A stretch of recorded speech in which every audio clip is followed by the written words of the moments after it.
नमस्कार दोस्तों, क्या हाल चाल, कैसे हैं आप लोग। पीडब्ल्यू के इस प्लेटफॉर्म पर आप सभी का एक बारी फिर से स्वागत है। तो भैया आज के इस लेक्चर की हम बात करें, आज के इस क्लास की हम बात करें, आज हम क्या करेंगे, आज हम कौन से चैप्टर को पढ़ेंगे।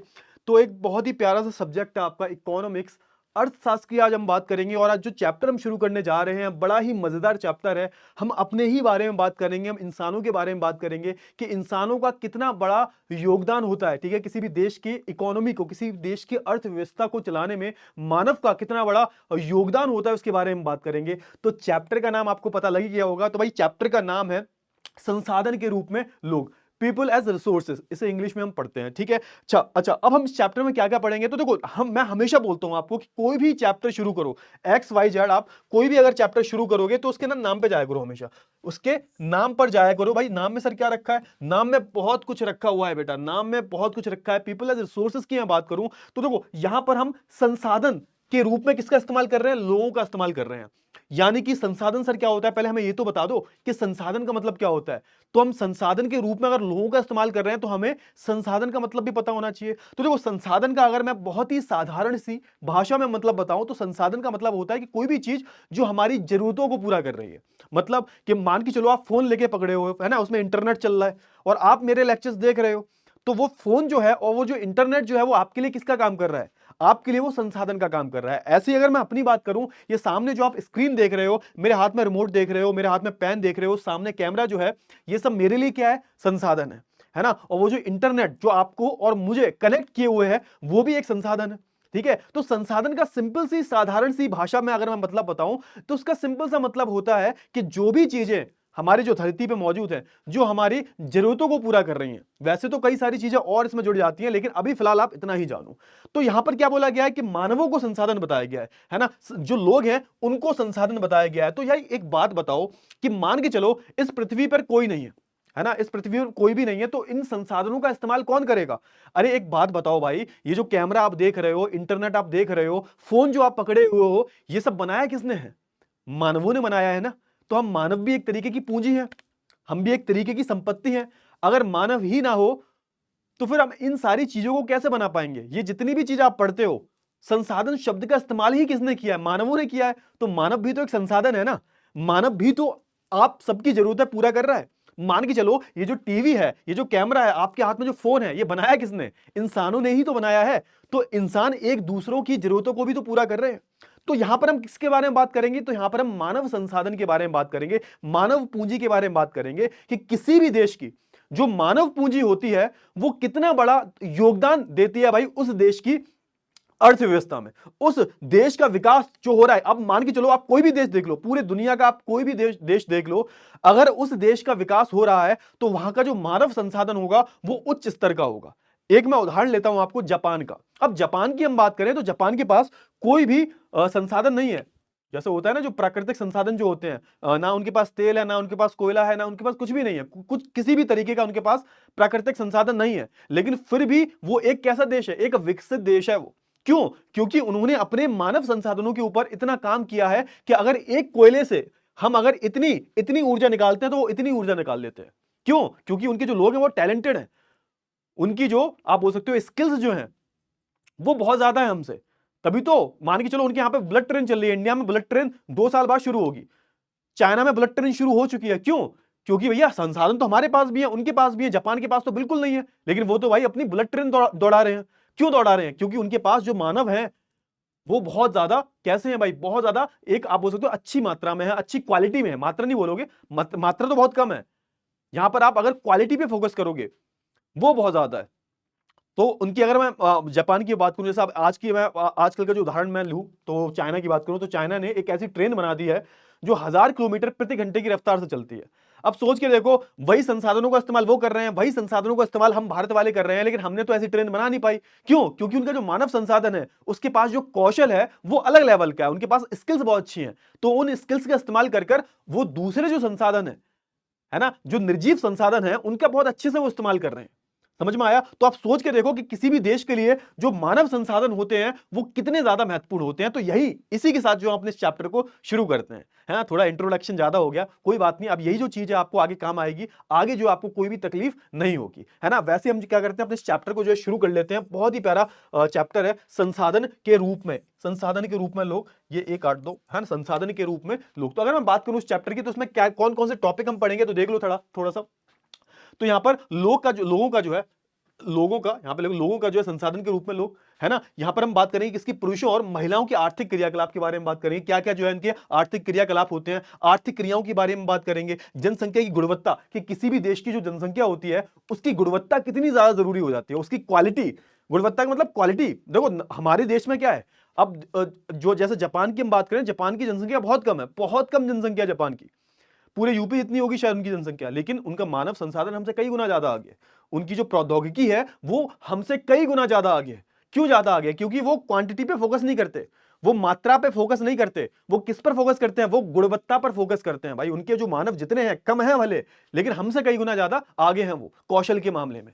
ठीक है, तो यही अंतर हो जाता है। तो उसकी बात करेंगे, किसी भी देश की जनसंख्या की गुणवत्ता कितनी ज्यादा मायने रखती है, और किसी भी देश की शिक्षा और स्वास्थ्य कितने ज्यादा मायने रखते हैं। और देखो तीन चीजें होती हैं, अगर किसी भी देश में अगर आपको अच्छे मानव संसाधन को लाना है, अच्छे मानव संसाधनों का उत्पादन करना है आपको, तो यहां पर क्या होना चाहिए, मेन तीन चीजें होती हैं। पहली चीज होती है भाई शिक्षा।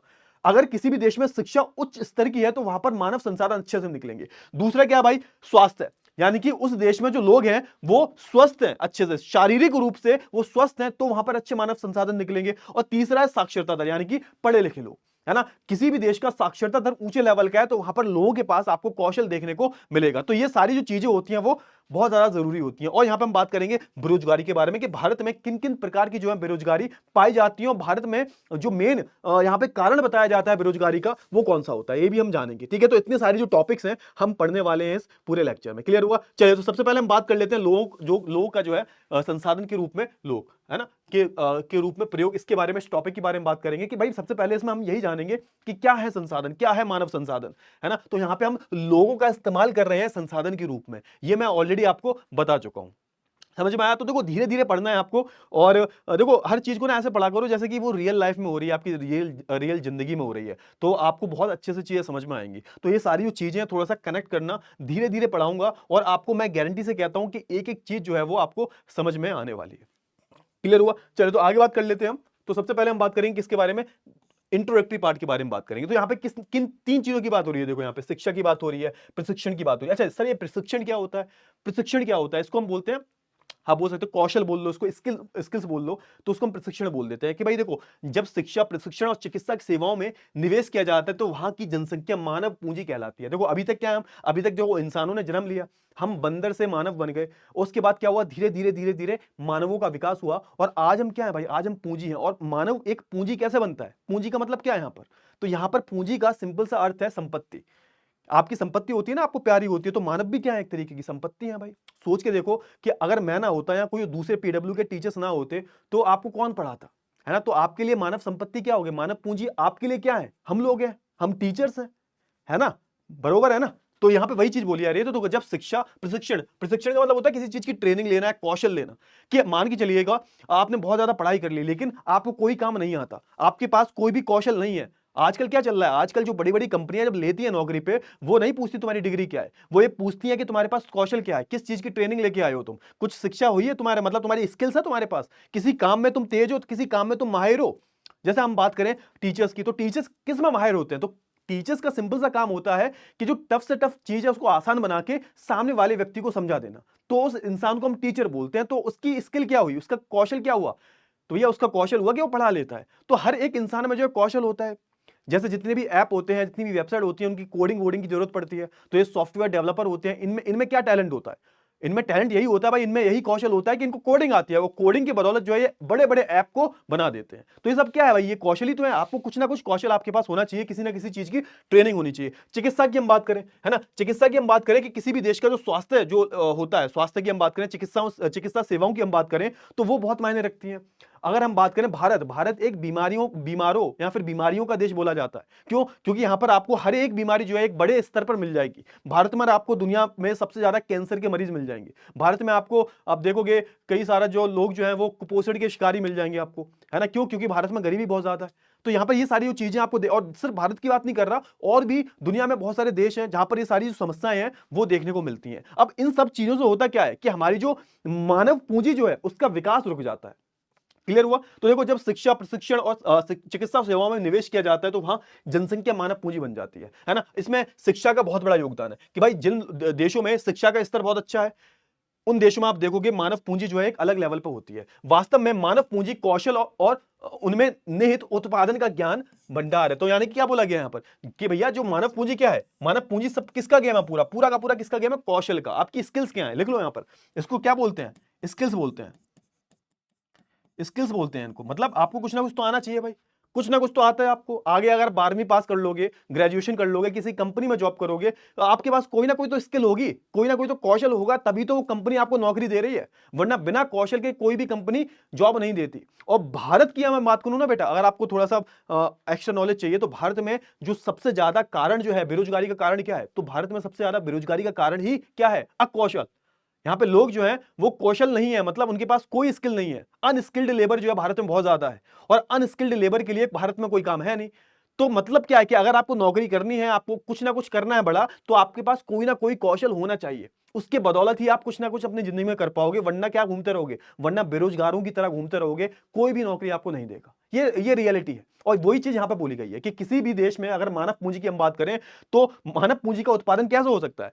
मानव पूंजी का उत्पादन ऐसे ही हो सकता है कि भैया हम कौशल पे ध्यान दें, शिक्षा पे ध्यान दें और चिकित्साओं पे ध्यान दें। क्लियर हुआ?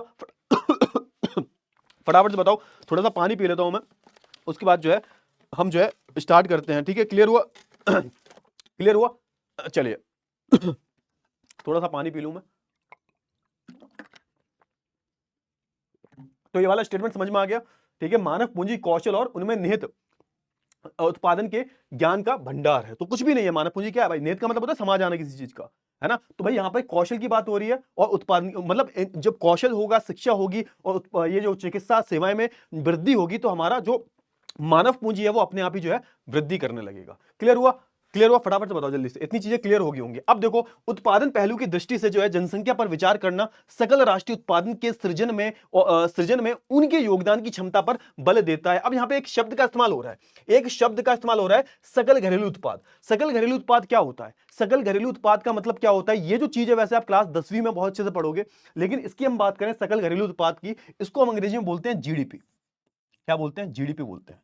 इसको हम क्या बोलते हैं? इसको इंग्लिश में बोलते हैं ग्रॉस डोमेस्टिक प्रोडक्ट। क्या बोलते हैं इसको? इसको अंग्रेजी में हम बोलते हैं ग्रॉस डोमेस्टिक प्रोडक्ट। तो अगर मैं बात करूं कि किसी भी देश की जो जनसंख्या है ना, अगर मैं बात करूं उत्पादन की, अगर मैं देखो किसी भी देश का जो उत्पादन होता है, अब जैसे सकल घरेलू उत्पाद है, सकल घरेलू उत्पाद का मतलब क्या होता है? अगर मैं सिंपल सी साधारण सी भाषा में बताऊं, तो सकल घरेलू उत्पाद का मतलब होता है कि किसी भी देश में एक साल में कितना जो है उत्पादन हो रहा है। जो उत्पादन हो रहा है उसकी जो फाइनल वैल्यू होती है, उसकी जो अंतिम वैल्यू जो होती है, अंतिम मूल्य जो होता है, उसको हम बोल देते हैं सकल घरेलू उत्पाद। यानी कि आप देखो पूरे देश में किस किस प्रकार का उत्पादन होता है। देखो, आप प्राथमिक क्षेत्र में बात कर लें, यानी कि हम देखें खेती वेती होती है भाई, है ना? प्राथमिक क्षेत्र की हम बात कर लें, हम बात कर लें द्वितीय क्षेत्र की, अलग अलग विनिर्माण होता है, हम बात कर लें तृतीय क्षेत्र की। ये सारी चीजों के बारे में आप पढ़ोगे आगे, ऐसा मत सोचना कि सर पता नहीं क्या बोले जा रहे हैं। तो ये अलग अलग, देखो सिंपल सी अगर मैं भाषा में बताऊं कि अलग अलग गतिविधियां हो रही हैं हमारे भारत देश में, है ना? उनसे कुछ ना कुछ उत्पादन हो रहा है, और उस पूरे उत्पादन की जो अंतिम मूल्य जो होता है उसको हम क्या बोलते हैं? उसको हम बोलते हैं सकल घरेलू उत्पाद। अब ये स्टेटमेंट को दोबारा पढ़ो, समझ में आ जाएगा। देखो, उत्पादन पहलू की दृष्टि से जनसंख्या पर विचार करना सकल राष्ट्रीय उत्पाद के सृजन में उनके योगदान की क्षमता पर बल देता है। तो देखो, किसी भी देश की अगर पूरी में जनसंख्या की बात करूं, सृजन का मतलब क्या होता है? सृजन का मतलब होता है किसी चीज की रचना।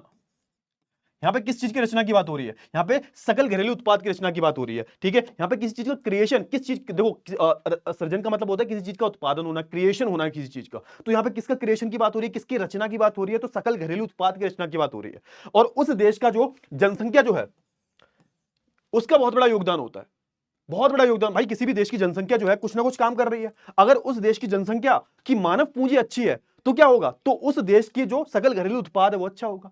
सिंपल सा अगर मैं बात करूं, तो सिंपल सा बात ये बोला जा रहा है कि देखो, अगर हमें सकल घरेलू उत्पाद को बढ़ाना है, उसका सृजन करना है, तो सिंपल सी बात है, हमारे देश की मानव पूंजी जो होगी वो बहुत अच्छी होनी चाहिए। जैसे कि मैं बात करूं जापान की, क्योंकि मैंने स्टार्टिंग में उदाहरण लिया था जापान का। अब जापान का जो जीडीपी है वो हमसे बहुत ज्यादा है। जापान का जो एक अगर मैं बात करूं नेशनल इनकम जो उनकी राष्ट्रीय आय जो है वो हमसे बहुत ज्यादा है। क्यों? क्योंकि भैया उनकी देश की जो मानव पूंजी है वो भी बहुत ही अच्छी क्वालिटी की है ना? बहुत ही अच्छी गुणवत्ता की है उनकी मानव पूंजी, इसलिए वो हमसे आगे हैं। चाहे मैं बात करूं जीडीपी की, चाहे मैं बात करूं आप बोल सकते हो राष्ट्रीय आय की। तो ये यहाँ पे बात जो है बोली जा रही है ना? तो किसी भी देश की जनसंख्या जो होती है उसका बड़ा योगदान होता है। तो जब इस विद्यमान मानव संसाधन को और अधिक शिक्षा स्वास्थ्य द्वारा और विकसित किया जाता है, तब हम उसे जो है पूंजी निर्माण कहते हैं। समझ में आ गया? यानी कि क्या हुआ, जब हम क्या करते हैं, जैसे हमारे देश में जो मानव है, जब हम इनकी किस पे काम करेंगे, इनकी जो है शिक्षा पे काम करेंगे, तो शिक्षा हमेशा नंबर 1 पे रहेगी। कि किसी भी देश में आप एक उच्च, देखो शिक्षा नहीं काफी है, उच्च स्तर की शिक्षा अगर हम किसी को भी प्रदान करें किसी देश में, है ना, वहां का जो स्वास्थ्य स्तर जो है वो बहुत अच्छा है। स्वास्थ्य किसी भी देश का बहुत अच्छा, देखो क्योंकि देखो अब अगर मरीज हो आप, तो आप कुछ कर थोड़ा ना सकते हो। आप अगर मरीज हो तो आप क्या ही कर सकते हो? तो भाई किसी भी इंसान का स्वस्थ रहना बहुत जरूरी है ना, यहां पर। और अगर हम बात करें स्वास्थ्य शिक्षा की और कौशल की, है ना, कौशल की अगर हम बात करें, ये भी बहुत जरूरी है ना। तो ये जो चीजें हैं ये किस चीज को जन्म देती हैं? यही तीनों जो चीजें होती हैं मूल रूप से आप बोल सकते हो मानव पूंजी को जो है इनका निर्माण करती हैं। ठीक है, अच्छा अब यहां पे बात हो रही है एक चीज की और, भौतिक पूंजी की, है ना। जो भौतिक पूंजी निर्माण की ही भारतीय देश की उत्पादन शक्ति में वृद्धि करता है। अब यहां पे एक चीज की बात हो रही है, किसकी? भौतिक पूंजी की। सर ये भौतिक पूंजी क्या होता है? इसको हम अंग्रेजी में बोलते हैं फिजिकल कैपिटल। अच्छा ये भौतिक पूंजी की अगर हम बात करूं, तो देखो मानव जो है इसने ही तो भौतिक पूंजी को बनाया ना। भौतिक पूंजी मतलब क्या हुआ? जैसे जो भी आप चीजें देख रहे हो, ये क्या है पूरा, ये पूरा बोर्ड देख रहे हो, ये क्या है? भौतिक पूंजी है। जिस चीज को आप छू सकते हो, जिसको टच कर सकते हो, वो आपके लिए भौतिक पूंजी हो जाएगी। आपका घर क्या है आपके लिए? आपका घर जो है फिजिकल कैपिटल इसको हम बोलते हैं। आपने पैसे खर्च किए, एक मोबाइल लिया, आपका जो मोबाइल है वो क्या है? वो आपका भौतिक पूंजी हो गया। जिस चीज को आप छू सकते हो, टच कर सकते हो, वो क्या होती है? भौतिक पूंजी हो जाती है। अब सोच के देखो, इस भौतिक पूंजी को बनाया किसने? इंसानों ने ही तो बनाया है, मानव ने ही तो बनाया है। तो मानव पूंजी नहीं होती तो ये कैसे बनाता? मानव का अगर कौशल नहीं होता तो ये भौतिक पूंजी का निर्माण कैसे होता? तो जिस प्रकार से भौतिक पूंजी देश के उत्पादन में साथ देती है, उसी तरह से जो है हमारी मानव पूंजी भी उत्पादन में साथ देती है। क्लियर हुआ? तो मानव पूंजी उत्पादन के लिए, देश के उत्पादन के लिए बहुत ज्यादा जरूरी हो जाती है। अच्छा इस चीज को हम समझने के लिए एक चीज और देखते हैं। क्या देखते हैं सर? तो हम आपका एनसीईआरटी का जो आपकी किताब है एनसीईआरटी, उसका एक उदाहरण देखते हैं और उस उदाहरण से हम समझने की कोशिश करते हैं कि कितना जो है जरूरी होता है मानव पूंजी देश के लिए, है ना। दो उदाहरण देखेंगे हम किसकी कहानी देखेंगे? हम शकल की कहानी देखेंगे, है ना। और हम किसकी कहानी देखेंगे? और हम विलास की कहानी देखेंगे। शकल और विलास की कहानी देखेंगे। ये दोनों एक ही गांव से हैं, मित्र हैं ये। अब यहां पर शकल की जो जिंदगी है और जो विलास की जिंदगी है उसमें किस प्रकार से अंतर है, और ये पूरा जो अंतर है वो देश के स्तर पर कितना मायने रखता है, उसकी हम बात करेंगे। ठीक है, आपको अभी समझ में आ जाएगा। तो सबसे पहले हम बात करते हैं किसके बारे में? शकल की कहानी के बारे में बात करते हैं। आपकी एनसीईआरटी में दे रखी है, ये मैं अपनी साइड से नहीं लाया। और इस उदाहरण से आपको समझाया गया है कि मानव पूंजी जो है किसी भी देश के लिए कितनी ज्यादा महत्वपूर्ण हो जाती है। तो देखो सेमापुर नामक गांव है भाई, सेमापुर नामक जो है गांव है, उसमें जो विलास और सकल नाम के जो दो व्यक्ति हैं, यानी दो दोस्त हैं, रहते हैं भाई उसमें। अब सकल की हम बात करते हैं। सबसे पहले हम किसकी बात करेंगे? सकल की, है ना। तो देखो सकल जो है 12 साल का था। कितने साल का? 12 साल का था। और जब उसकी माँ जो थी, उसकी माँ जो है शीला घर के कामकाज में हाथ बटाती थी। उसके पिता क्या थे भाई? उसके पिता जो है बूटा चौधरी खेती बाड़ी का काम करते हैं। उसके पिताजी कौन है? बूटा चौधरी हैं, जो क्या करते हैं? खेती बाड़ी का जो है काम करते हैं। यानी कि उसकी जो माँ है वो क्या है भाई? माँ जो है घर के काम काज संभालती है, हाउस वाइफ है। जैसे हमारी जो मम्मियां होती हैं, हमारी जो माएँ होती हैं, वो क्या करती हैं भाई? घर के काम, ज्यादातर यही होता है कि घर के काम काज संभालती हैं। पिताजी इसके जो है खेती करते हैं। सकल घर के काम काज में माँ की मदद करता है। वह अपने छोटे भाई जीतू और बहन सीतू की भी देखभाल करता है। तो वही है, मतलब जो आप करते हो वो यही करता है। नॉर्मल लाइफ चल रही है भाई, घर में मम्मी का थोड़ा हाथ बटा देना, अपने छोटे बहन भाइयों का ध्यान रखना। तो ऐसी ही इनकी जिंदगी चल रही है। अब क्या हुआ, उसके चाचा की हम बात करें, उसका चाचा का नाम श्याम है ना। श्याम ने जो है मैट्रिक की परीक्षा पास कर लिया, मतलब 10वीं पास कर ली, मैट्रिक की परीक्षा पास कर लिया इन्होंने, है ना। लेकिन नौकरी ना होने के कारण जो है घर में खाली बैठा रहता है। अब भाई 10वीं पास करिए, मैट्रिक पास करिए, कहां ही इतनी नौकरी लगती है, ठीक है। तो अब वो ऐसे ही बैठा हुआ है। बूटा और शीला जो है सकल को पढ़ाना चाहते हैं। उन्होंने उसे जो है गांव के स्कूल में दाखिला लेने के लिए जो है मजबूर किया। वहां उसे जो है जल्दी दाखिला मिल गया। अब हुआ क्या भाई? अब यहां पे जो इसके माँ बाप हैं, है ना, चौधरी साहब जो हैं और शीला जी जो हैं, वो अपने बच्चे शकल को जो है पढ़ाना चाहती हैं कि यार ये पढ़ जाए और अच्छा कुछ बन जाए, है ना। और इसका जो है जबरदस्ती जो है गांव के स्कूल में जो है एडमिशन कराना चाहती हैं। क्यों? क्योंकि भाई अगर इन्हें पता है, इन्हें इन दोनों माँ बाप को पता है कि अगर इसका बच्चा पढ़ जाएगा तो पढ़ के कुछ अच्छा बन जाएगा, तो इनका जो है एडमिशन हो जाता है किसी स्कूल में। उसे जो है पढ़ाई शुरू और अपनी उच्चतम जो है माध्यमिक शिक्षा पूरी की। उसके पिता ने जो है उसे पढ़ाई जारी रखने के लिए राजी किया। उन्होंने जो है शकल को कंप्यूटर का जो है व्यावसायिक कोर्स करने के लिए कर्ज भी लिया। अब हुआ क्या भाई, अब ऐसा नहीं था उसने मैट्रिक के बाद पढ़ाई छोड़ दी, मैट्रिक के बाद उसने अपनी पढ़ाई जारी रखी और उसने अच्छी शिक्षा ले ली, और उसके पिताजी ने कर्ज ले लिया और कर्ज लेके जो है इसको अच्छे से जो है पढ़ा लिखा दिया, और इसके पास कंप्यूटर कोर्स की जो है एक बहुत अच्छी सी डिग्री आ गई। अब क्या होगा भाई, अब देखो उसके पास डिग्री है, मतलब उसके पास कौशल है, उसने कंप्यूटर में बहुत सारी चीजें सीख ली हैं। तो ये भी क्या हुआ, एक तरीके का ये भी एक कौशल हुआ, स्किल हुई एक तरीके की, कि भैया उसको जो है कंप्यूटर चलाना आता है, कुछ सॉफ्टवेयर वगैरह डेवलप करना आता है उसको, तो अब वो किसी के लिए काम कर सकता है ना। अब उसको नौकरी मिल जाएगी अच्छे से। अब ये क्या हो गया, ये एक मानव पूंजी बनके तैयार हो गया, यानी कि सकल जो है एक क्या बनके तैयार हो गया, सकल जो है एक मानव पूंजी बनके तैयार हो गया है। अब ये पूरे देश के उत्पादन में जो है ये अपना कंट्रीब्यूशन देगा, ये अपना पूरा सहायता देगा। ठीक है, अब आगे पढ़ो, देखो है ना, शकल शुरू से ही जो है मेधावी था, मेधावी मतलब होशियार था वो। अब उसने जो है पढ़ाई की भाई, उसको पढ़ाई में भी रुचि थी, और उसने जोश और उत्साह के साथ जो है अपना जो है कोर्स पूरा कंप्लीट कर लिया। और कुछ समय बाद जो है उन्हें जो है एक निजी फर्म में जो है नौकरी मिल गई। एक भैया प्राइवेट निजी फर्म मतलब प्राइवेट कंपनी जो थी, उसमें जो है उसको अच्छी सी नौकरी मिल गई। उन्होंने एक नए तरह का जो है सॉफ्टवेयर बनाया। अब भाई वो जो था उसके साथ में जो भी लोग थे, उन्होंने एक नया तरीके का सॉफ्टवेयर बना दिया, और जो भाई कंपनी का मालिक था वो उनसे खुश हो जाता है, और आप देखोगे कि उसको जो है सम्मानित भी करता है ना, उसको जो है पुरस्कृत करता है। तो ये कहानी किसकी थी भाई, ये कहानी थी शकल की। अब बात कर लेते हैं हम किसके बारे में, अब बात कर लेते हैं विलास के बारे में, क्योंकि ये दोनों ही दोस्त थे, एक ही गांव के थे। अब विलास की कहानी में क्या मजेदार चीज है, तो उसके बारे में बात करते हैं।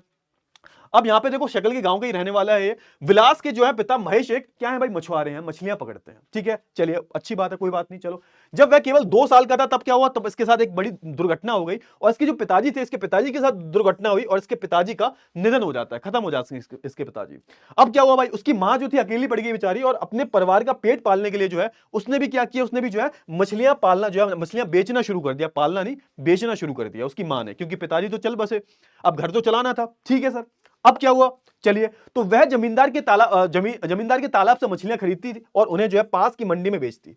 वह मछली बेचकर जो है दिन में केवल 150 ही रुपए कमाती थी। अब सोच के देखो, कोई महिला जो है अपने बच्चे का पेट भरने, अपने परिवार का पेट भरने के लिए किसी के अंडर में काम कर रही है, किसी जमींदार के यहाँ पर जो पूरा लगा हुआ है, पूरा जो जलाशय जो होता है उसमें मछलियां हैं, उनको किसी पास की मंडी में बेच के दिन का 150 रुपया जो है वो कमा रही है। ठीक है, विलास जो है गठिया का मरीज हो गया है। अब सोच के देखो यहाँ पर, अब क्योंकि गरीबी है और उस गरीबी में आटा गीला, उसको बेचारे गठिया नाम की बीमारी हो गई, गांठ पड़ गई उसको, है ना। अब उसकी मां के पास उसके इलाज के लिए भी जो है पैसे नहीं है, नहीं करवा सकती इलाज। उसकी मां जो है उसे डॉक्टर के पास ले जाने में असमर्थ है। क्यों, क्योंकि भैया गरीब है वो, और वो स्कूल जा नहीं सकता। स्कूल क्यों नहीं जा सकता, क्योंकि उनके पास अपने बच्चे को इलाज तक के लिए पैसे नहीं है, स्वास्थ्य ठीक नहीं है उसका, तो वो बेचारा स्कूल कैसे जाएगा, इलाज करवाने तक के पैसे नहीं है, स्कूल कहां से जाएगा, तो वो स्कूल भी नहीं गया। उसे जो है पढ़ाई में कोई दिलचस्पी नहीं है। दिलचस्पी होगी कैसे भैया, इतनी जो है बुरी कंडीशन चल रही है फैमिली में, तो पढ़ाई में कहां से मन लगेगा, तो बेचारा वो नहीं पढ़ा।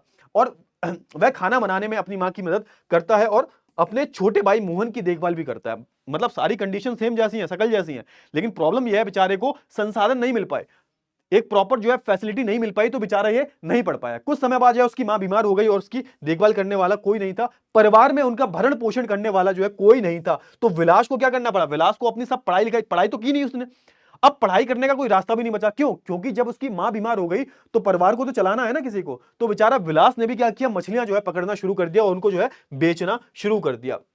ठीक है, क्लियर हो, तो भाई ये अपनी मां की तरह ही जो है मामूली कुछ कमाता था। तो अब देखो यहां पर अब क्या हुआ, सुनो, आपने दोनों कहानी पढ़ी, आपने सकल की कहानी पढ़ी, आपने जो है विलास की कहानी पढ़ी, दोनों कहानी जो आपने बहुत अच्छे से पढ़ ली।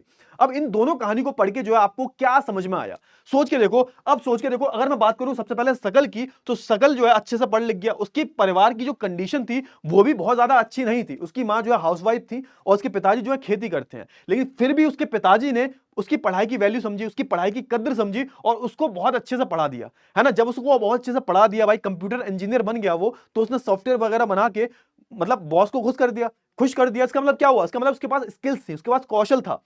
अब उसको भाई पैसे भी अच्छे मिलेंगे, जब पैसे अच्छे मिलेंगे तो उसकी परिवार की जो कंडीशन है वो भी अच्छी हो जाएगी, और जब शकल जो होगा उसके परिवार की कंडीशन बढ़िया हो जाएगी, उसकी स्थिति अच्छी हो जाएगी, तो शकल की शादी होगी, और शादी होगी तो बीवी भी अच्छी आएगी उसकी, है ना? भाई बीवी अच्छी किसको मिलती है? जैसे जैसे जो अच्छे से पढ़ लिख जाता है उसी तो बीवी अच्छी मिलती है ना। कन्या किसको अच्छी मिलेगी? उसको ही अच्छी मिलेगी, ठीक है? अच्छा, अगर मैं बात करूं, अब उसकी शादी होगी, अब उसके भी बच्चे होंगे, तो वो उस चीज की वैल्यू समझेगा। किस चीज की वैल्यू समझेगा? कि भैया वो एजुकेशन की, वो शिक्षा की वैल्यू को समझेगा, शिक्षा का कितना बड़ा मूल्य होता है वो समझेगा, तो वो अपने बच्चों को भी अच्छी शिक्षा प्रदान करेगा। ठीक है, क्लियर हुआ ना यहाँ पे? तो ये सारी जो चीजें यहाँ पे देख के क्या लग रहा है कि देखो, शक्ल जो है वो देश की पूंजी में जो है एक बहुत बड़ा कॉन्ट्रीब्यूशन है, वो पूरे देश के उत्पादन में अपना कॉन्ट्रीब्यूशन दे रहा है, अपना जो है वो कंट्रीब्यूशन दे रहा है। क्लियर हुआ? अगर आगे मैं बात करूं, वही मैं किसकी बात करूं, अगर मैं बात करूं विलास की, तो विलास के केस में बिल्कुल उल्टा है भाई।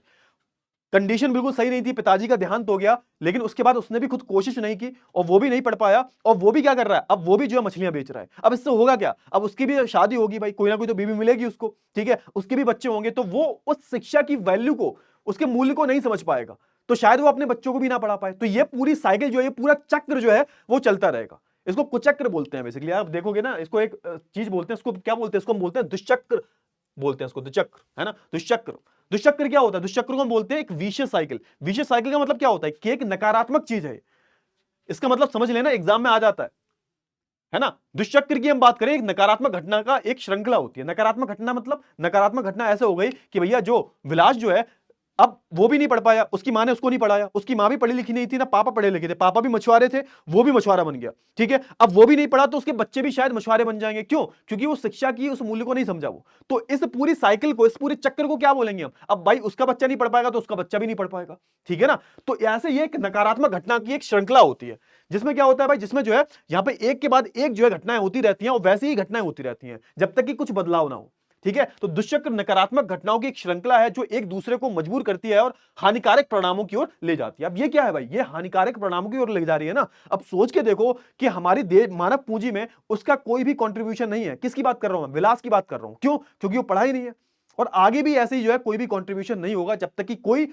उस शिक्षा की महत्ता को नहीं समझेगा जो सकल के पिताजी ने समझ ली थी, ठीक है ना? तो आपको इस उदाहरण, इन दोनों उदाहरण से जो है यही बात समझ में आती है कि मानव पूंजी बहुत ज्यादा जरूरी हो जाती है, ठीक है? अब यहां पे पढ़ो, आपको समझ में आ जाएगा। ये दोनों उदाहरण आपके एनसीईआरटी में दे रखे हैं और ये बहुत ज्यादा जरूरी है। देखो ध्यान से पढ़ो। वास्तव में मानव पूंजी एक तरह से जो है अन्य संसाधनों जैसे भूमि और भौतिक पूंजी से श्रेष्ठ है।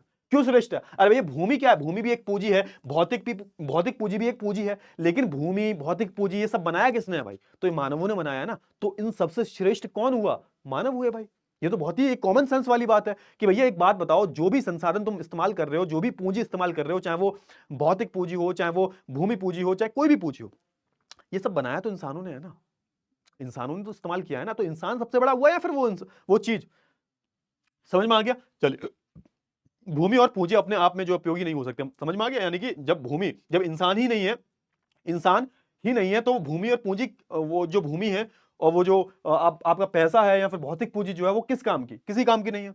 एक बच्चा भी जो है जिसकी शिक्षा और स्वास्थ्य पर, अब देखो जो मैंने उदाहरण दिया है उसी के ऊपर ये बोला गया है, जो मैंने आपको उदाहरण दिया है ना, दोनों उदाहरण, उसी के ऊपर पूरा स्टेटमेंट बोला गया है कि एक बच्चा भी जिसकी शिक्षा और स्वास्थ्य पर निवेश किया गया है, भविष्य में उच्च आय और समाज को वृद्ध योगदान के रूप में जो है अधिक प्रतिफल दे सकता है। तो यहाँ पे क्या बोला गया? यहाँ पे बेसिकली यही बोला गया है कि अगर अगर किसी भी आप बच्चे को अच्छे से पढ़ा रहे हो, अच्छे से शिक्षा दे रहे हो, अब मान के चलो मैं आपके सामने हट्टा कट्टा दिख रहा हूं, मतलब इसका मतलब क्या हुआ कि मेरे माँ बाप ने मेरे स्वास्थ्य पे बहुत ध्यान दिया है।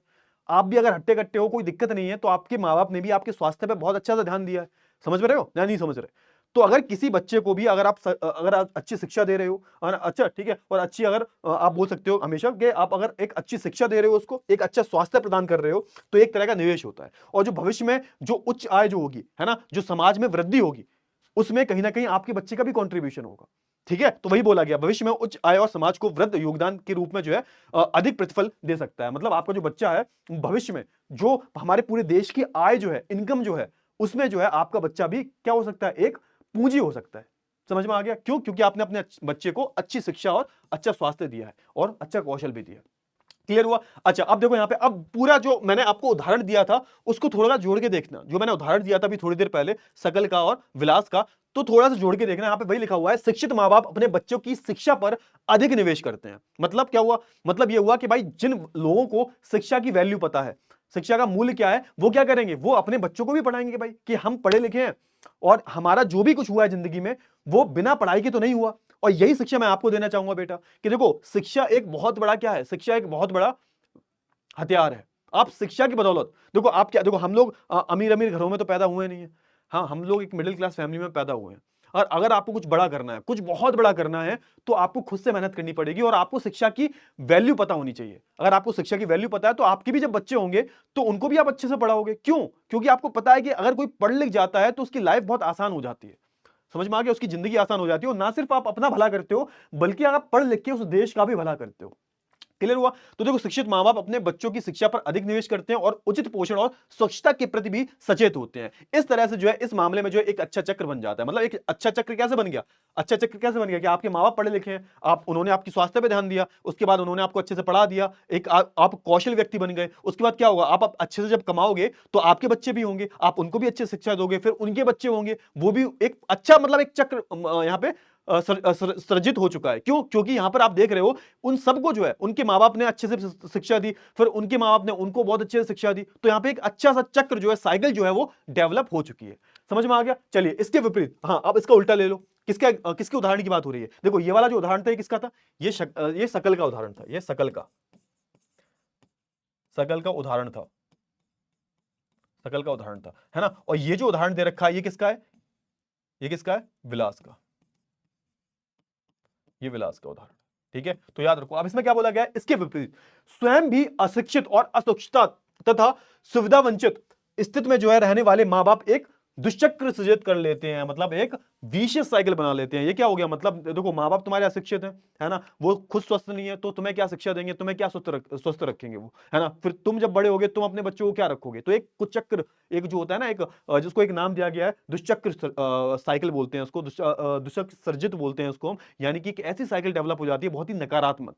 इसके जो भविष्य में भी जो परिणाम होते हैं, वो ज्यादा पॉजिटिव नहीं होते। और किसी देश के लिए ऐसे जो लोग होते हैं, वो क्या होते हैं? वो एक लाइबिलिटी होते हैं। वो एक क्या होते हैं? वही लाइबिलिटी होते हैं, कर्जा होते हैं ऐसे के लिए, है ना? मतलब बोझ बोझ बोल सकते, कर्जा नहीं बोल सकते, बोझ बोल सकते हो कि ऐसे लोग जो कुछ नहीं करते, है ना? तो वो क्या होते हैं? वो बोझ बन जाते हैं। ठीक है, क्लियर हुआ? चलिए, अच्छा, अब बात कर लेते हैं किसके बारे में। देखो, अब क्योंकि जब बात आती है मानव पूंजी की, तो उसमें दोनों लोग आते हैं, है ना? कोई एक इंसान नहीं आता ना। मानव में पुरुष तो आते नहीं है, पुरुष और महिलाएं दोनों आते हैं।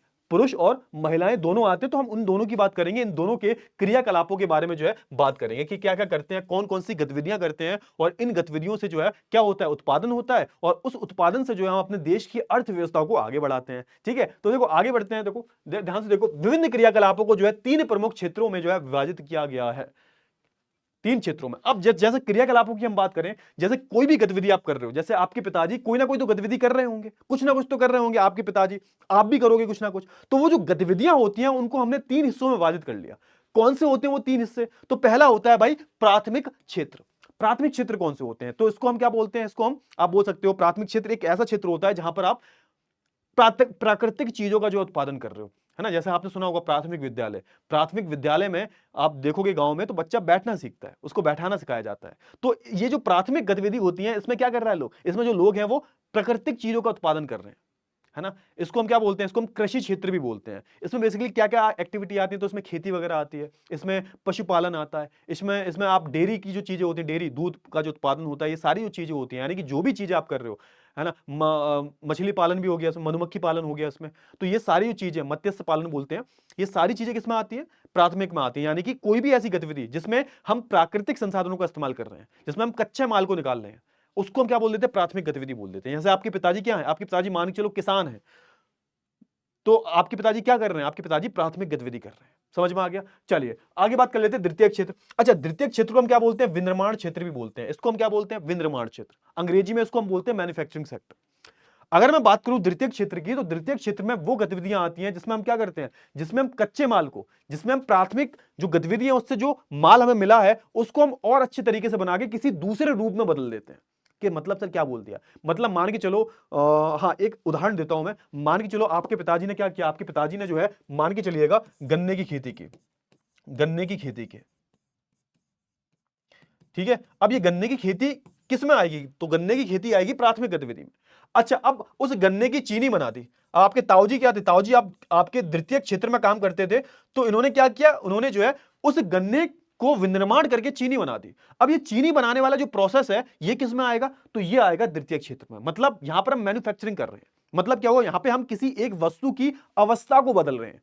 अब चीनी पेड़ पे तो लगती नहीं है, चीनी बनती किससे, गन्ने से बनती है। अब गन्ने को पूरा जो है प्रोसेस किया गया होगा, पता नहीं कौन कौन से जो है यहाँ पर स्टेप्स लिए होंगे, उसके बाद जो है चीनी जाके बनी होगी, चीनी बनती है, जैगरी बनती है, गुड़ बनता है।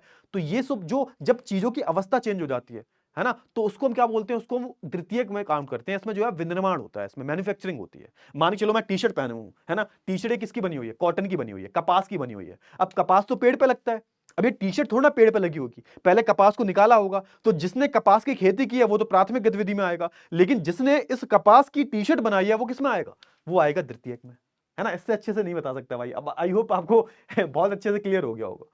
ठीक है, चलिए अब बात कर लेते हैं तृतीयक क्षेत्र। अब तृतीयक क्षेत्र को हम क्या बोलते हैं, इसको एक नाम देते हैं हम, इसको हम सेवा क्षेत्र बोलते हैं, इसको हम सेवा क्षेत्र बोलते हैं। सर सेवा क्षेत्र क्या होता है, तो भैया तृतीय गतिविधि का काम होता है सेवाएं प्रदान करना। क्या करना भाई, सेवाएं प्रदान करना। अब सोच के देखो, मान के चलो तुम प्राथमिक गतिविधि कर रहे हो, तुमने गन्ने की खेती की। अब गन्ने की खेती तुमने कर ली, अब गन्ने को आपके जगह जहां गन्ने का प्रोडक्शन हुआ, गन्ने का खेत है आपका, वहां से गन्ने की मिल तक पहुंचाने के लिए, गन्ने की मिल तक पहुंचाने के लिए किसकी जरूरत पड़ेगी, ट्रक की, ट्रैक्टर की। तो ट्रक और ट्रैक्टर क्या हो गए, तृतीय क्षेत्र में आएंगे, वो आपको सेवा प्रदान कर रहे हैं, है ना। तो प्राथमिक गतिविधि और द्वितीय गतिविधि को जोड़ने का काम कौन करता है, प्राथमिक और द्वितीय गतिविधि को जोड़ने का काम यहां पर तृतीय क्षेत्र करता है। यानी कि इसका काम क्या होता है, सेवा प्रदान करना। तो इसमें देखो ये जो आप ट्रांसपोर्टेशन हो गया, यानी कि है परिवहन वगैरह जो होते हैं, ये हो गए इसमें। और क्या हो गया इसमें, जैसे आप मान के चलो आपने खेती की, तो आपने उसके लिए लोन लिया बैंक से, तो बैंक क्या हो गई, बैंक भी सेवा दे रही है आपको, लोन दे रही है। तो ये भी क्या हो गया भाई, ये भी तृतीय क्षेत्र में हो गया। मान के चलो आपके नेटवर्क में कुछ प्रॉब्लम आती है, तो आप कस्टमर केयर पे कॉल करते हो, तो वो भी क्या हो गया, वो भी आपको सेवा प्रदान कर रहे हैं। मैं किस में आता हूं, मैं आपको पढ़ा रहा हूं, तो मैं किस में आऊंगा, तो मैं भी आपकी सेवा क्षेत्र में आऊंगा, है ना, मैं भी आपको सर्विस दे रहा हूं, पढ़ा रहा हूं। समझ में आ गया। तो ये जो तीनों हैं भाई, तो ये महिलाएं, पुरुषों की हम बात करें, महिलाओं की हम बात करें, पूरी दुनिया की हम बात कर रहा हूं, मैं पूरी दुनिया की बात कर रहा हूं। मैं पूरी दुनिया में जो पुरुष और महिलाएं होंगी, वो इन तीन गतिविधियों में ही आएंगी, है ना। ये जो काम कर रहे हैं, तुम्हारे पिताजी काम कर रहे हैं, तुम्हारे ताऊ जी कुछ भी काम कर रहे हो, वो इन तीन गतिविधियों से बाहर नहीं करोगे। इन तीनों गतिविधियों को ही काम लोग करते हैं। और इन तीनों गतिविधियों का जो कुल उत्पादन जो होता है, उसको हम क्या बोल देते हैं, उसको हम सकल घरेलू उत्पाद बोल देते हैं। समझ में आ गया। तो ये सारी चीजें आपको क्लियर होनी चाहिए, है ना। और ये जो क्रियाकलाप हो रहे हैं, इससे क्या होता है, इससे जो हमारी राष्ट्रीय आय जो है, हमारी नेशनल इनकम जो है वो निकलती है। ये क्रियाकलाप राष्ट्रीय आय में मूल्य करते हैं। ये क्रिया जो आर्थिक क्रियाएं कहलाती हैं। मतलब ये क्या है, ये सारी क्रियाएं क्या है, आर्थिक क्रियाएं हैं। आर्थिक क्रियाओं का मतलब क्या होता है, आर्थिक क्रियाओं का मतलब क्या होता है, आर्थिक इकोनॉमिक एक्टिविटी। मतलब जब भी जो भी आप आर्थिक क्रियाएं डेली आप करते हो भाई, आपके पिताजी जो है जाते हैं नौकरी पे, पैसा मिलता है उन्हें, है ना। किसी भी व्यक्ति की दीर्घ अवधि में जब आय बढ़ती है, उसको हम क्या बोलते हैं, इकोनॉमिक एक्टिविटी बोलते हैं। तो उसे हम आर्थिक क्रियाएं बोलते हैं। कुछ ना कुछ तो आर्थिक क्रियाएं कर रहे हैं ना, आपके पूरे देश में कोई ना कोई कुछ ना कुछ आर्थिक क्रियाएं कर रहा है। मैं आपको पढ़ा रहा हूं, मुझे सैलरी मिल रही है ना। आप जहां जाते हो, कैंटीन में खाना खाते हो, पैसे देते हो, वो भी आर्थिक क्रिया होगी। तो इन सबके अध्ययन को, इन सबका कुल मूल्य जो होता है, वो हमारे राष्ट्रीय आय में जो है आ जाता है। तो राष्ट्रीय आय का मतलब समझ लिया ना, कि पूरे देश में कुछ ना कुछ गतिविधियां चल रही है ना, कुछ ना कुछ पूरे देश में गतिविधियां चल रही हैं, उसका टोटल जो मूल्य होता है, वही हमारे क्या आता है, राष्ट्रीय आय में आ जाता है। क्लियर हुआ। चलिए आगे बढ़ते हैं। अब बात कर लेते हैं, आर्थिक क्रियाओं को जो है दो भागों में बांटा गया। अब जो भी आर्थिक क्रियाएं हो रही हैं, आर्थिक का मतलब क्या हुआ, आर्थिक क्रियाएं। आर्थिक का जब भी ये शब्द जब इस्तेमाल हो ना, आर्थिक, तो उसका मतलब समझ लेना कि पैसे की बात हो रही है। किसकी बात हो रही है, पैसे की। तो यहां पे आर्थिक क्रियाओं की अगर मैं बात करूं, तो यहां पर जो भी देश में जो भी लेन देन हो रहा है पैसे का, चाहे वो प्राथमिक से हो रहा हो, चाहे वो द्वितीयक से हो रहा हो, चाहे तृतीयक से हो रहा हो, है ना। तो उसको हमने क्या है, दो भागों में जो है विभाजित कर लिया, है ना। एक तो है हमारी बाजार क्रियाएं, और दूसरी है गैर बाजार क्रियाएं। इन दोनों के बारे में जो है बात कर लेते हैं। अब देखो, बाजार क्रियाओं के बारे में बात करें, अच्छा अब इनकी हम बात करें, तो ये क्रियाएं जो होती हैं, ये लाभ के लिए की जाती हैं, है ना। बाजार क्रियाएं मतलब यहां पर जो भी क्रियाएं हो रही हैं, ये इनका मेन जो मकसद होता है, वो क्या होता है, वो प्रॉफिट होता है, कि हमें लाभ कमाना है ना। मान के चलो आपने गेहूं उगाए 200 कुंटल, है ना, 50 कुंटल आपने अपने पास रखे और अपना 150 कुंटल जो आपने मार्केट में बेच दिए। तो आपका मेन मकसद क्या था, कि आपको उन गेहूं को बेच के क्या करना है, आपको पैसे कमाने हैं, मुनाफा कमाना है। तो ये क्या हो गई भाई, तो ये हो गई बाजार क्रियाएं।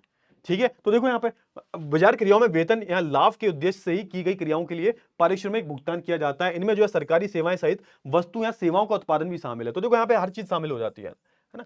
इसकी हम बात करें, तो देखो अगर बात करेंगे, तो इसमें सरकारी सेवाएं भी आ जाती हैं, है ना। इसमें जो वस्तु जो है या सेवाओं का जो लेन देन हो रहा है, उसका जो मेन, देखो यहाँ पे याद रखना, मेन मकसद क्या होना चाहिए, मेन मकसद होना चाहिए मुनाफा, है ना, लाभ या वेतन। लाभ होना चाहिए, मुनाफा होना, जैसा आपके पिताजी को सैलरी मिलती है, वो भी इसी में आएगी, है ना, वो भी इसी में आएगी। तो बाजार क्रियाओं में वेतन या लाभ के उद्देश्य से की जाने वाले, यहाँ तो आपने कुछ काम किया, आपके पिताजी नौकरी कर रहे हैं, मानिए चलो आपके पिताजी सरकारी नौकरी कर रहे हैं, अब महीने के एंड में उनकी तनख्वाह आएगी, या फिर आपके पिताजी मान के चलो कुछ व्यवसाय कर रहे हैं तो उनको उसमें लाभ होगा, तो ये क्रिया किस में आएंगी? तो ये क्रियाएं बाजार क्रियाएं में आएंगी। अब बात कर लेते हैं किसके बारे में? अब बात कर लेते हैं गैर बाजार क्रियाओं के बारे में। अब गैर बाजार क्रियाओं से क्या अभिप्राय है हमारा? गैर बाजारी जो क्रियाएं हैं उनसे क्या अभिप्राय है? तो भैया जो भी हम उत्पादन कर रहे हैं वो स्वयं के उपभोग के लिए कर रहे हैं, स्वयं के उपभोग के लिए कर रहे हैं। मतलब क्या हुआ? मतलब मान के चलो आपके पास बहुत कम खेती है, 2 बीघा 3 बीघा 1.5 बीघा खेती है। अब इसमें जो आप उत्पादन करोगे वो स्वयं के उपभोग के लिए करोगे ना, आप अपनी और अपनी फैमिली जो आपका परिवार है उसका पेट पालने के लिए करोगे, आप थोड़ा ना पूरी दुनिया को बेचने जा रहे हो, है ना। तो जो स्वयं उपभोग के लिए जो भी आप उत्पादन कर रहे हो वो किस में आएगा? तो भाई वो जो है गैर बाजार क्रियाओं में आएगा। इसमें जो है प्राथमिक उत्पादनों का जो उपभोग और प्रसंस्करण तथा अचल संपत्ति का जो है स्वलेखा उत्पादन होता है। तो देखो यहाँ पर अचल संपत्ति क्या होती है भाई? अचल संपत्ति क्या होती है? अचल संपत्ति ऐसी संपत्ति होती है जिसको आप मूव नहीं कर सकते, जो एक जगह से दूसरी जगह जो है नहीं जा सकती, उसको जो हम अचल संपत्ति जो है बोल देते हैं। क्लियर हुआ? फटाफट से बताओ इतनी जो चीजें हैं वो क्लियर हुई या नहीं हुई? आई होप आपको इतनी चीजें जो है वो बहुत अच्छे से जो है क्लियर हो गई होंगी, समझ में आ गया? चलिए बहुत ही अच्छी बात है, आगे बढ़े, आगे बढ़े, फटाफट से बताइए, जल्दी से बताइए, आगे बढ़े। अब देखो यहाँ पे ऐतिहासिक और सांस्कृतिक कारणों से जो है परिवार में महिलाओं और पुरुषों के बीच जो है श्रम का विभाजन होता है। अब सुनो यहाँ पे, अब जैसे हम बात करें श्रम का विभाजन की, हम बात करें तो देखो महिलाएं और हम बात करें, अगर हम बात करूं पुरुषों की, तो इनका श्रम का विभाजन हो चुका है। क्यों? देखो अब महिलाएं जब काम कर रही हैं तो उनकी जो पेमेंट है, उनका जो भुगतान होता है वो अलग होता है, पुरुषों का अलग होता है। अब इसके कारण क्या बताए गए हैं? तो कारण जो है यहाँ पर ऐतिहासिक बताए गए हैं और सांस्कृतिक बताए गए हैं। ठीक है, मतलब एक आप सोच सकते हो कि जैसे मतलब कोई महिला काम कर रही है, अब प्रॉपर जो है जैसे हम बात करें श्रम की विभाजन की हम बात करें तो काम करने के जो तरीके हैं उसकी हम बात कर रहे हैं। मतलब पुरुष जो है वो अलग तरीके के काम कर रहे हैं, है ना। जैसे हम बात करें आज के टाइम बस कंडक्टर की है तो बस कंडक्टर आपको महिलाएं बहुत कम मिलेंगी, है ना, क्योंकि एक मानसिकता है भाई हमारे, है ना। एक सांस्कृतिक चीज की हम बात करें, मतलब होता है ना, हर किसी की संस्कृति होती है, तो उस संस्कृति में शायद उन महिलाओं को ये काम करना अलाउड ना हो, है ना। जैसे हम बात करें ड्राइवर की, तो बस ड्राइवर जो होते हैं ज्यादातर वो क्या होते हैं? पुरुष होते हैं, महिलाएं बहुत कम मिलेंगी आपको। हम भारत की मैं बात करूं तो वो जो हमारे भारत की संस्कृति जो है उस चीज को अलाउ नहीं करती। या फिर आप इतिहास उठा के देख लो, है ना। जैसे हम बात करें आज के टाइम पर, आज के टाइम पे मैं बात करूं, प्रेजेंट डे की बात करूं, तो ज्यादातर जो महिलाएं होती हैं, मैं अपनी मम्मी की बात करूं, मैं आपकी माओ की बात करूं, तो ज्यादातर वो क्या करते हैं भाई? ज्यादातर वो हाउस वाइफ है ना। और ये पूरा इतिहास रहा है भाई कि घर में औरतें काम करेंगी, ये जो इतिहास है, तभी तो बोला गया यहाँ पे ऐतिहासिक और सांस्कृतिक। ऐतिहासिक क्यों है? क्योंकि महिलाओं को घर में ही रखा गया, इतिहास उठा के देख लो, बाहर निकलने ही नहीं दिया गया। एक वो मानसिकता बना दी गई कि महिलाएं जो है घर में ही घुस के काम करेंगी, तो ये गलत चीज थी ना। लेकिन वो सारी जो चीजें हैं, इस वजह से क्या हुआ? इस वजह से हमारा जो श्रम है, यानी कि जो काम करेंगे लोग, वो भी विभाजित हो गया। महिलाएं अलग काम कर रही हैं, पुरुष अलग काम कर रहे हैं। ठीक है, तो ये सारी जो चीजें आपको बहुत अच्छे से जो है क्लियर होनी चाहिए। क्लियर हुआ ना? ये सारी जो चीजें आपको बहुत अच्छे से क्लियर होनी चाहिए। आगे बढ़े हम, आगे बढ़ते हैं और आगे हम बात कर लेते हैं, अगले पैराग्राफ पे चलते हैं, है ना। परिवार के लिए जो है दी गई सेवाओं के बदले महिलाओं को भुगतान नहीं दिया जाता, उनकी जो है सेवाओं को राष्ट्रीय आय में भी नहीं जोड़ा जाता। अब यहाँ पे एक बहुत गलत बात बोली गई, गलत बात मतलब जो रियलिटी है कि भाई परिवार की अगर हम बात करें, परिवार जैसे महिला जो है परिवार को सेवा देती है, यानी कि हम अपनी माताओं की बात करें, बहनों की बात करें, तो आपकी माताएं जो होती हैं वो सुबह उठ जाती हैं जल्दी, आपके लिए नाश्ता तैयार करती हैं। तो भाई ये सारी जो चीजें काउंट नहीं की जाती, ये हमारी राष्ट्रीय आय में नहीं जोड़ी जाती। क्यों? क्योंकि उसके पैसे थोड़ा ना मिल रहे हैं उन्हें, है ना। लेकिन ये काम तो है, काम तो है ना ये। लेकिन ये जो सारी जो चीजें हैं वो नहीं, उसका भुगतान कहां हो रहा है? महिलाओं को वो काम करने के पैसे मिल रहे हैं? नहीं मिल रहे भाई। तो ये जो चीज है आप देखोगे राष्ट्रीय आय में जो है ये काउंट नहीं होती है। क्लियर हुआ? फटाफट से बताओ, यानी फटाफट से बताओ जल्दी से। इतनी सारी जो चीजें आपको आई होप बहुत अच्छे से जो है क्लियर हो गई होंगी। क्लियर हो गई या नहीं होगी? चलिए बहुत ही अच्छी बात है, क्लियर हुआ। आगे बढ़ते हैं, अब बात कर लेते हैं देखो संगठित क्षेत्र के बारे में। देखो संगठित क्षेत्र में हम बात करें, संगठित क्षेत्र कौन से होते हैं? इसको हम बोलते हैं ऑर्गेनाइज सेक्टर। संगठित क्षेत्र में यहां पर जो रोजगार की शर्तें जो होती हैं वो निर्धारित होती हैं, यानी कि संगठित क्षेत्र में अगर आप नौकरी कर रहे हो तो आपकी नौकरी बहुत ही ज्यादा सिक्योर्ड होती है, मतलब वहां पे कोई खतरा नहीं होता। वहां पे प्रॉपर जो है आपको एकदम सिक्योरिटी दी जाती है, पीएफ कटता है आपका, आपका प्रोविडेंट फंड जो होता है, ग्रेच्युटी होती है वो कटती है, आपको प्रॉपर जो है कितने घंटे काम करना है वो निर्धारित किया जाता है। आपकी जो काम करने की जो कंडीशंस होती हैं, है ना, जो शर्तें होती हैं वो निर्धारित होती है कि भाई इतने ही घंटे काम करोगे, प्रॉपर आपको छुट्टियां मिलती हैं, आपको इंश्योरेंस मिलता है, ये सारी चीजें मिलती हैं। ये किसका भाग हो गया? ये एक संगठित क्षेत्र का भाग है। तो अगर मैं बात करूं संगठित क्षेत्र की, और एक होता है असंगठित क्षेत्र। असंगठित क्षेत्र सर कौन सा होता है? तो असंगठित क्षेत्र में रोजगार की जो शर्तें होती हैं वो निर्धारित नहीं होती। निर्धारित नहीं होती मतलब यहाँ पे जो है जैसे आपने देखा होगा जो किराने की दुकानें होती हैं उसमें एक चिंटू काम करता है ना। अब बेचारे को कभी पैसा मिल रहा है कभी पैसा नहीं मिल रहा, तो ये सारी चीजें आपने बहुत देखी होंगी, है ना। तो एक क्या है भाई, उसको छुट्टी भी नहीं मिलती, है ना, वो कितने घंटे काम करेगा ये भी निर्धारित नहीं है। तो ये सब किसका हिस्सा है भाई, तो ये सब जो है असंगठित क्षेत्र का हिस्सा है। तो हम बात कर रहे हैं किसकी भाई, तो हम संगठित क्षेत्र की बात कर रहे हैं। तो संगठित क्षेत्र में महिलाओं को शिक्षण और चिकित्सा सबसे अधिक आकर्षित करती है ना। कुछ महिलाओं ने जो है सामान्य नौकरियों के अलावा जो है प्रशासनिक और अन्य सेवाओं में प्रवेश किया, जिनमें जो है वैज्ञानिक और प्रौद्योगिकी सेवाओं के उच्च स्तर जो उच्च स्तर की आवश्यकता पड़ती है। तो सुनो यहाँ पे ध्यान से सुनो, जैसे हम बात करें महिलाओं की, अगर मैं बात करूं तो महिलाएं जो है किस तरीके की चीजों में ज्यादा आकर्षित हुई है, तो यहाँ पे शिक्षण की हम बात करें, किसी को शिक्षा प्रदान, टीचर की हम बात कर ले, टीचिंग में आपने देखा होगा महिलाएं बहुत जाती हैं। और दूसरी हम बात करें चिकित्सा की, चिकित्सा मतलब जैसे आपने देखा होगा लड़कियां जो होती हैं नर्स वगैरह बन जाती हैं, डॉक्टर वगैरह बन जाती हैं। तो अगर मैं ऑर्गेनाइज सेक्टर की बात करूं तो लड़कियां जो है इसमें बहुत ज्यादा जाती हैं, महिलाएं की बात कर रहे हैं, महिलाएं इन क्षेत्रों में बहुत ज्यादा जाती हैं। इसके अलावा आप देखोगे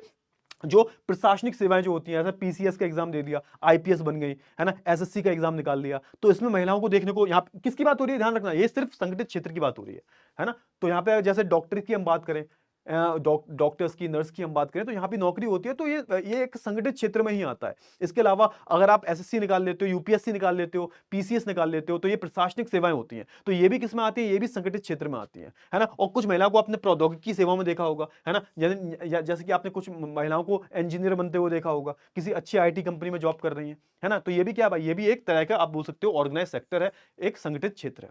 अच्छा, आप बात कर लेते हैं जनसंख्या की गुणवत्ता के बारे में, कि किसी भी देश की जो जनसंख्या जो होती है वो कितनी बड़ी, कितनी मतलब गुणवत्ता, मतलब क्वालिटी की बात कर लेते हैं। क्योंकि देखो हमारे देश की हम बात करें तो 140 करोड़ पे पहुंच चुके हैं हम, है ना, 140 करोड़ पार हो चुके हैं। लेकिन दिक्कत वाली बात क्या है कि उसकी गुणवत्ता जो है ना वो इतनी अच्छी नहीं है, हमारे देश की जनसंख्या की गुणवत्ता इतनी अच्छी नहीं है। क्यों अच्छी नहीं है, क्योंकि हमारे देश का जो शिक्षा स्तर है, स्वास्थ्य स्तर जो है और कौशल वाला स्तर जो है वो तीनों ही गिरा हुआ है, मतलब बहुत ज्यादा गिरा हुआ है। अगर ये सुधर जाएगा तो हमारे देश में जो ये स्तर है, जनसंख्या की गुणवत्ता जो है वो बढ़ जाएगी। यानी कि अगर मैं मानव पूंजी की गुणवत्ता की बात करूं तो भारत की उतनी अच्छी गुणवत्ता नहीं देखने को मिलती। अच्छा सर ऐसी बात है, बुरा लग रहा है बेटा, बुरा लग रहा है, ये रियलिटी है ना। अब धीरे धीरे सारी चीजें बढ़ रही हैं। तो सबसे पहले अगर हम बात करें कि किसी भी देश की अगर जनसंख्या की गुणवत्ता अच्छी है, किसी भी देश की जनसंख्या की क्वालिटी अच्छी है, तो वो किन किन बातों पे वो चीज निर्धारित करती है। मतलब ठीक है, अगर आपके देश में लोग जो है वो पढ़े लिखे हैं, है ना, सबसे पहली चीज क्या आएगी, साक्षरता दर। मतलब आपके देश में लोग जो है पढ़े लिखे हैं, तो आपके देश की जो जनसंख्या की गुणवत्ता है बढ़िया होगी, लोग अच्छे होंगे। दूसरी चीज क्या है कि जीवन प्रत्याशा से निरूपित व्यक्तियों की स्वास्थ्य, यानी कि बात हो रही है कि भैया लोग जो है स्वस्थ रह रहे हैं, यानी कि उनकी जो लाइफ एक्सपेक्टेंसी जो है, कितना जी सकते हैं। जीवन प्रत्याशा का मतलब क्या है कि कितना जी सकते हैं वो, उनको स्वास्थ्य कितना अच्छा है, उस स्वास्थ्य को देखते हुए उनकी लाइफ कितनी है, उनका जीवन कितना हो सकता है, 50 साल, 60 साल, 70 साल। अगर भाई लोग बीमार हैं तो कम जिएंगे, भारत की तो बहुत कम है। जापान की मैं बात करूं, जापान में जो एवरेज लाइफ एक्सपेक्टेंसी जो है, यानी कि अगर मैं बात करूं इसकी, अगर मैं जीवन प्रत्याशा की बात करूं, अगर मैं औसत जीवन प्रत्याशा की बात करूं जापान की, तो कितनी निकल के आती है पता है तुम्हें, 80 से ऊपर है वो। मतलब जापान में रहने वाला हर इंसान एवरेज 80 साल तो जी जाता है, 80 साल तो जी ही जाता है। लेकिन हम भारत की बात करें तो ये निकल के कितनी आती है, 60, 65 निकल के, 65, 63 या 65 निकल के आती है, बहुत कम है ये, बहुत कम जो है लाइफ है इंसान। हमारे भारत की हम बात करें, लोग जो है इतना जीते नहीं, क्यों, क्योंकि हमारी शिक्षा जो हमारे चिकित्सा का जो स्तर है वो बहुत गिरा हुआ है ना, स्वास्थ्य स्तर जो है बहुत ज्यादा गिरा हुआ है। अगर हम अच्छे से ध्यान दें, खाने पीने पे ध्यान दें अच्छे से, स्वास्थ्य जो स्तर जो है थोड़ा सा अगर उसको हम बढ़ाएं तो क्या होगा, तो ये जो जीवन प्रत्याशा जो है भारत का भी बढ़ जाएगा। लेकिन भारत में ऐसा नहीं है, क्लियर हुआ ना। ये सारी चीजें आपको देखनी पड़ेंगी, देश के लोग जो है द्वारा प्राप्त कौशल निर्माण। अब ये यहाँ पे तीसरा जो पॉइंट है, किस किस पे ज्यादा फोकस करता है, कौशल पर, स्किल्स पर।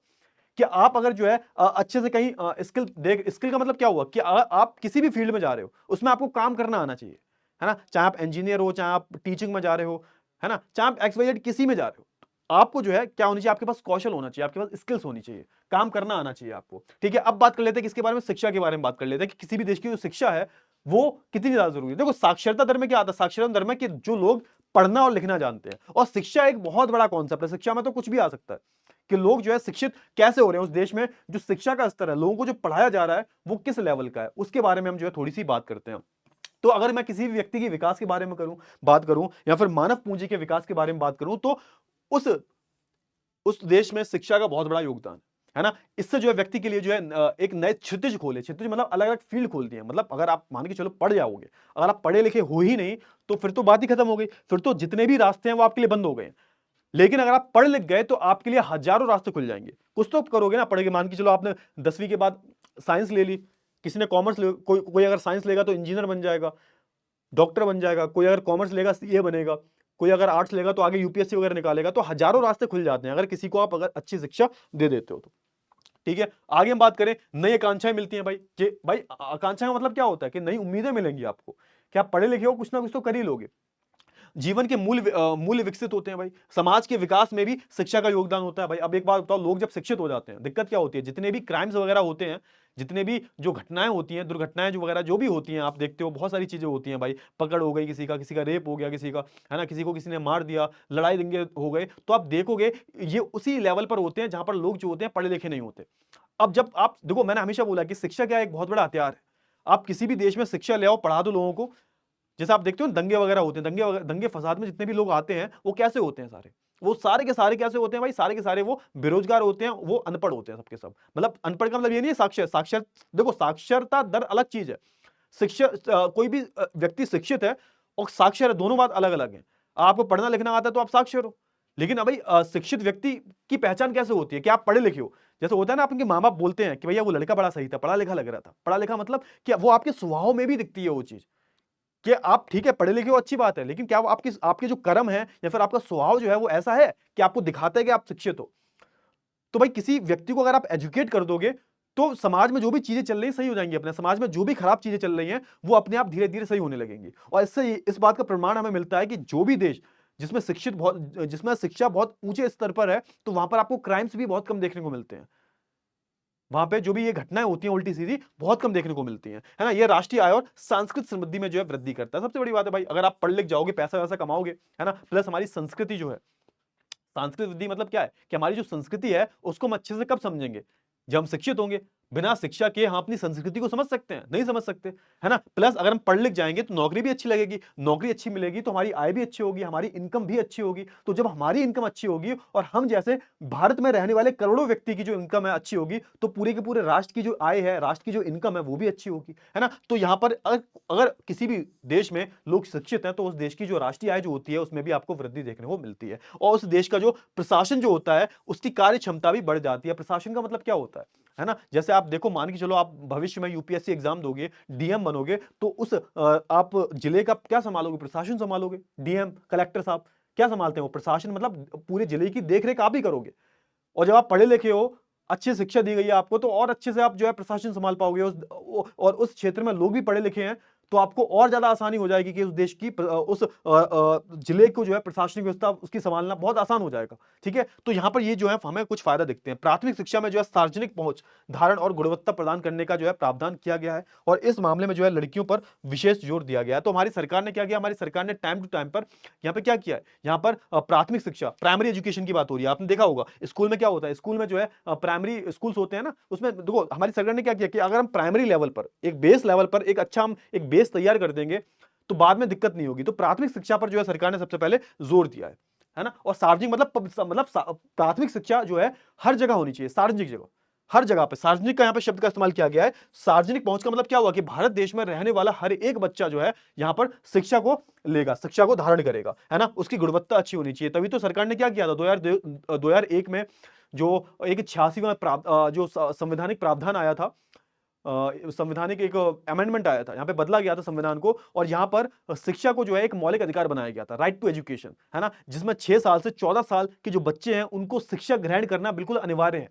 राइट टू एजुकेशन, सर्व शिक्षा अभियान, ये चलाया गया था ना, 2001 में आया था ये। ठीक है, तो यहां पर सरकार ने क्यों किया, ताकि प्राथमिक स्तर पर जो है शिक्षा का सुधार हो सके।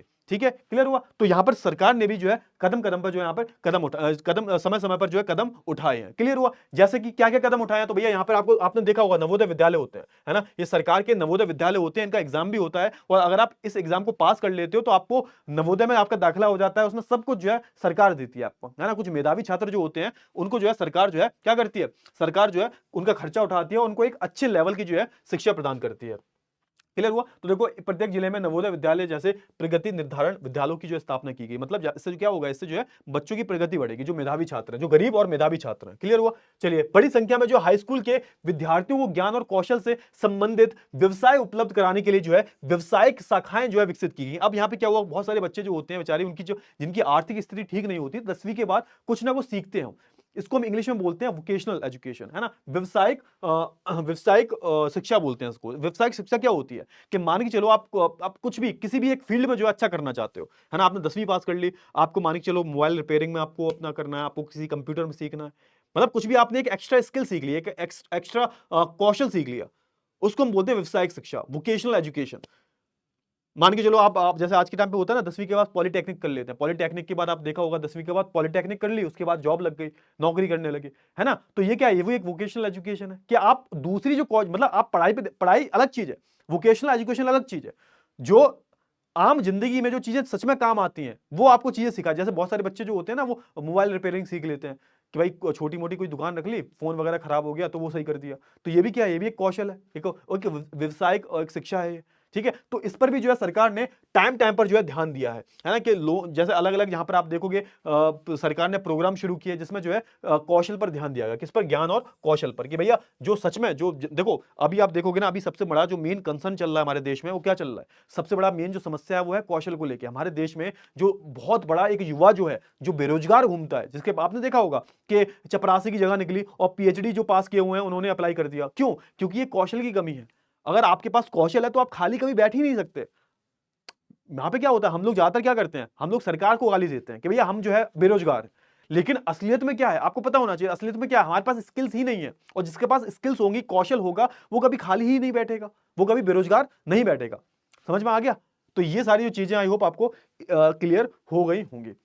ठीक है, अब यहाँ पे देखो, यहाँ पे किसकी बात हो रही है? सर्व शिक्षा अभियान की बात हो रही है। 6 से 14 वर्ष की आयु के सभी स्कूल बच्चों को जो है 2010 तक प्राथमिक शिक्षा प्रदान करने की जो है दिशा में सर्व शिक्षा अभियान चलाया गया है ना। 2001 में सर्व शिक्षा अभियान 2001 में पास हुआ था, 2000 या 2001 में पास हुआ था, देख लेना। और फिर आप देखो गया यहाँ पे कि हमने एक टारगेट बनाया कि 2010 में कि जितने भी 6 से 14 वर्ष के जो बच्चे हैं, 6 से 14 वर्ष के जो बच्चे हैं, उनको जो है सर्व शिक्षा दी जाएगी, उनको जो है एजुकेशन दी जाएगी, मैंडेटरी कर दिया, मौलिक अधिकार बना दिया ये हमने।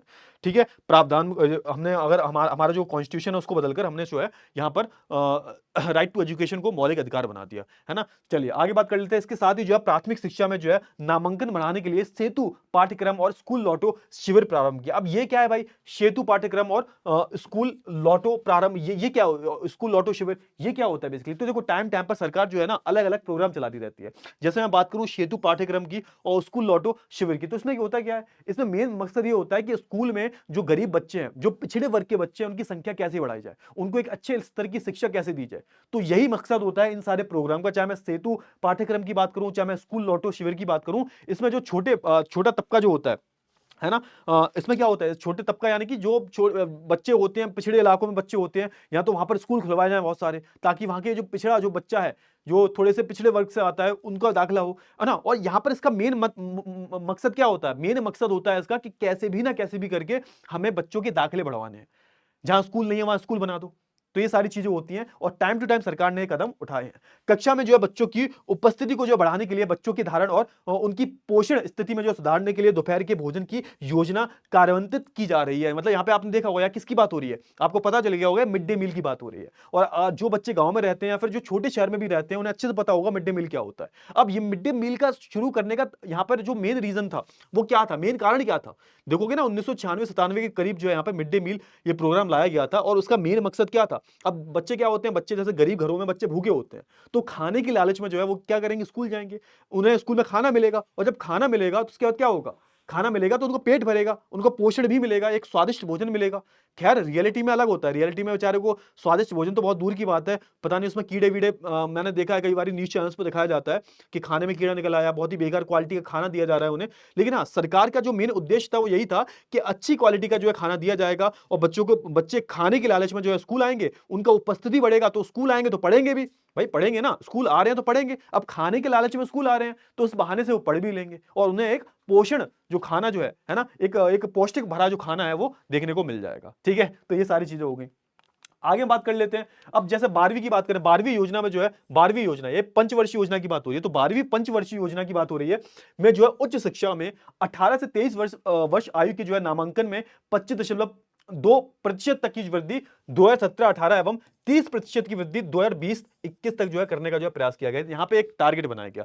अब होता क्या है, हर वर्ष हर क्या होता है, आपने पंचवर्षीय योजना सुना होगा कि 5 वर्ष के लिए सरकार क्या करती है, कोई भी योजना को लाती है और 5 वर्ष का टारगेट होता है, और उसमें हम अलग-अलग टारगेट को सेट करते हैं। तो इसमें हमने क्या सेट किया कि भई देखो, जो 12वीं योजना जो थी, 12वीं जो प्लान जो था, उसमें हमने देखा कि भैया देखो 18 से, जो उच्च शिक्षा की बात कर रहा हूं, सरकार ने क्या किया, उच्च शिक्षा पे ध्यान देना शुरू किया। सरकार ने बोला कि देखो, जो उच्च शिक्षा यानी कि जो 18 से 23 वर्ष की जो आयु के लोग जो पढ़ाई करते हैं, है ना, उनके नामांकन में कितने बढ़ोतरी हुई है। तो भैया सरकार का उद्देश्य था 12वीं योजना में कि हम 2017 तक 25.2% की वृद्धि करेंगे और 2020-21 तक जो है हम क्या करेंगे, 30% तक की वृद्धि करेंगे। किसमें? उच्च शिक्षा में। उच्च शिक्षा ग्रहण कितने लोग कर रहे हैं? उच्च शिक्षा में क्या क्या आ जाए, 12वीं आ गया, ग्रेजुएशन आ गया, मास्टर्स आ गया, ये सब जो है उच्च शिक्षा, उच्च स्तर की जो है शिक्षा में आता है। ठीक है, ये सारी मतलब प्रयास जो है गवर्नमेंट कर रही है शिक्षा के स्तर को बढ़ाने के लिए। यह रणनीति बहुत ही जो है वृद्धि गुणवत्ता राज्यों के लिए जो है विशेष पाठ्यक्रम में जो है परिवर्तन को स्वीकार करना, व्यवसायीकरण तथा सूचना प्रौद्योगिकी के उपयोग का जाल बिछाने पर केंद्रित है। अब यहाँ पे क्या हुआ, सरकार यहाँ पे क्या केंद्रित कर रही है? सरकार यहाँ पर बोल रही है कि उच्च शिक्षा में हम बहुत सारी चीजों को शामिल करेंगे, और उच्च शिक्षा में हम किस चीज पर ज्यादा ध्यान देंगे?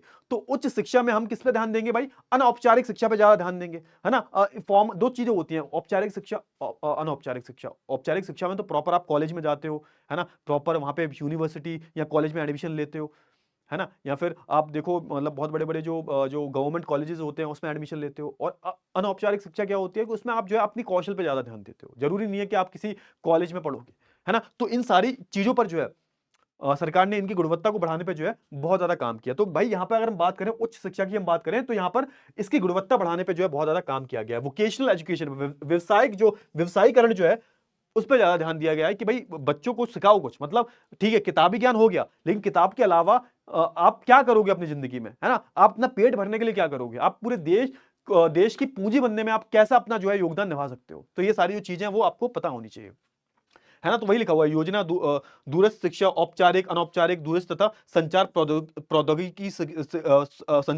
प्रौद्योगिकी की शिक्षा देने वाले शिक्षण संस्थानों के अभिसरण पर भी केंद्रित है। तो ये देखो, ये सारी जो चीजें, यानी कि किसकी बात हो रही है यहाँ पर? यहाँ पर जो है उच्च शिक्षा की बात हो रही है। और जब उच्च शिक्षा की बात होती है तो यहाँ पर हर चीज आ जाती है ना। संचार प्रौद्योगिकी क्या होती है भाई? संचार का मतलब होता है कम्युनिकेशन, प्रौद्योगिकी मतलब टेक्नोलॉजी। तो जो कम्युनिकेशन का जो माध्यम है, जैसे आप बात करो कम्युनिकेशन का माध्यम क्या है, टीवी की बात कर लूं, मीडिया हाउसेस की मैं बात कर लूं, तो इनकी भी शिक्षा दी जाती है। आपने देखा होगा लोग जो है मीडिया वाले बन जाते हैं, है ना। देखा होगा आपने, बहुत सारी जो चीजें होती हैं वो होती हैं उन पर जो है, मतलब कहने का मतलब यह है सरकार किन चीजों पर फोकस कर रही है। तो सरकार जो है बेसिकली व्यवसायिक शिक्षा पर फोकस कर रही है, कौशल पर फोकस कर रही है, और सरकार यह चाहती है किसी ना किसी तरीके से हमारी जो मानव पूंजी है वो मजबूत हो जाए।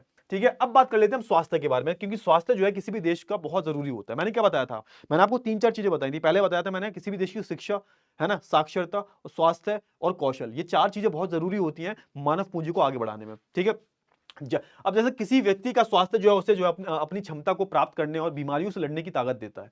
जनसंख्या की स्वास्थ्य स्थिति को जो है सुधारना किसी भी देश की प्राथमिकता है। क्यों? क्योंकि उस देश में अगर लोग बीमार हैं, देश ही बीमार है, तो देश कुछ नहीं कर सकता। पहले भैया एक बात बताओ, अगर आप बीमार पड़ जाते हो तो आपको भूख भी नहीं लगती, कुछ काम करने में मन लगता है? तो अगर शरीर बीमार है तो कोई भी आपको दुनिया का सुख अच्छा नहीं लगेगा। जब तक आप शारीरिक रूप से सुख नहीं हो, तब तक आपको कोई भी दुनिया की शांति, आपको यहाँ की दुनिया की खुशी जो है आपको खुश नहीं कर सकती। क्यों? क्योंकि आप अंदर से खुश नहीं हो भाई, आपका शरीर ही आपको पीड़ा दे रहा है, तो आप कैसे खुश रहोगे? ठीक है, तो देखो हमारी राष्ट्रीय नीति का जो लक्ष्य भी जो है जनसंख्या के अल्प सुविधा प्राप्त वर्गों पर जो है विशेष ध्यान देते हुए स्वास्थ्य सेवाओं, परिवार कल्याण और पौष्टिक सेवा तक जो है इनकी पहुंच को बेहतर बनाना है। तो सरकार भी यहां पर जो है लगी हुई है। आयु में वृद्धि आत्मविश्वास के साथ जो है जीवन की उत्तम गुणवत्ता का सूचक है। अब देखो यहां पे क्या होता है, अब जब किसी भी देश में आयु वृद्धि हो रही है, यानी कि लोग जो है जी ज्यादा रहे हैं, जैसे मैंने अभी थोड़ा देर पहले उदाहरण दिया था आपको जापान का। अब जापान में लोग ज्यादा जी रहे हैं भाई, है ना। अब ज्यादा जी रहे हैं इसका मतलब क्या है कि भाई उस देश में जो स्वास्थ्य का स्तर जो है वो बहुत ज्यादा ऊंचा है भाई, तभी तो लोग जी रहे हैं। वहां पे अगर कोई बीमारी भी पड़ जाता है तो ठीक हो जाता है। वहां लोग खा जो रहे हैं, खान पीन जो है वहां पर, खाना पीना जो है वो भी बहुत अच्छा है भाई।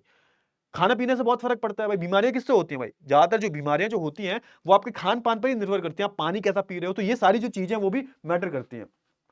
शिशुओं की संक्रमण से रक्षा तथा माताओं के साथ जो बच्चों की देखभाल और पोषण सुनिश्चित करने से जो है शिशु मृत्यु दर घटता है। अब यहाँ पे थोड़ा सा एक चीज की बात हो रही है, शिशु मृत्यु दर।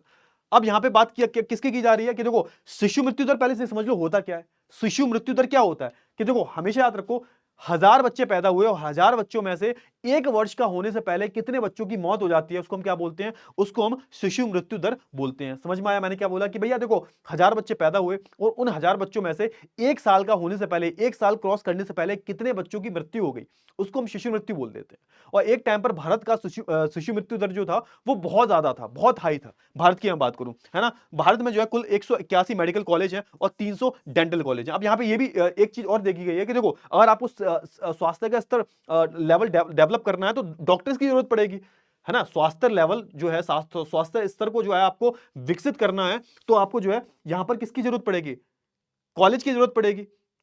स्वास्थ्य जो, अरे भाई इतने सारे एम्स खुल गए हैं, सोच के देखो, इतने सारे कॉलेजेस हैं, इतने सारे आप बोल सकते हो हॉस्पिटल्स हैं। अब ये जितने ज्यादा हॉस्पिटल्स होंगे तो क्या होगा, स्वास्थ्य स्तर उतना ही बढ़ेगा हम लोगों का, है ना। कोई भी बीमारी हुई, पास में आपके हॉस्पिटल है, वहां आप चले गए और आपने जो है अपने आप को दिखा लिया, ठीक है ना। तो देखो यहाँ पे बहुत सारी चीजें हैं। तो जब सबसे पहली चीज क्या है, देखो सबसे पहली चीज हमने यहाँ पर शिशु मृत्यु दर को कम करने के लिए बहुत सारे कदम उठाए, है ना। जैसे माताएं और जो उनके बच्चे हैं उनकी देखभाल के लिए उनको एक होता है ना कि जब उनकी डिलीवरी होती है तो ध्यान से सब कुछ करना, और उसके बाद जो है बच्चे जब पैदा हो जाते हैं उनकी देखभाल करना स्टार्टिंग में ना, 1 साल तक तो बहुत अच्छे से जो है उनकी देखभाल करनी पड़ती है। उसके अलावा यहाँ पे बात हो रही है भारत में कुछ जो है 381 मेडिकल कॉलेज हैं और 301 जो है डेंटल कॉलेज है। अब ये संख्या बढ़ भी गई होगी, ये एक संख्या अपने बुक में देख लेना, ये संख्या बदलती रहती है, एक बार ऐसा मत बोलना सर ने गलत बता दिया, ये संख्या बढ़ती घटती रहती है ना। 4 राज्य जैसे कि आंध्र प्रदेश, कर्नाटक, महाराष्ट्र और तमिलनाडु में कुल राज्यों में अधिक मेडिकल कॉलेजेस हैं। अब देखो जितने ज्यादा मेडिकल कॉलेज होंगे तो इसका फायदा क्या होगा कि जितने ज्यादा मेडिकल कॉलेज होंगे उतना डॉक्टर्स भी आएंगे, और जब ज्यादा डॉक्टर्स होंगे तो क्या होगा,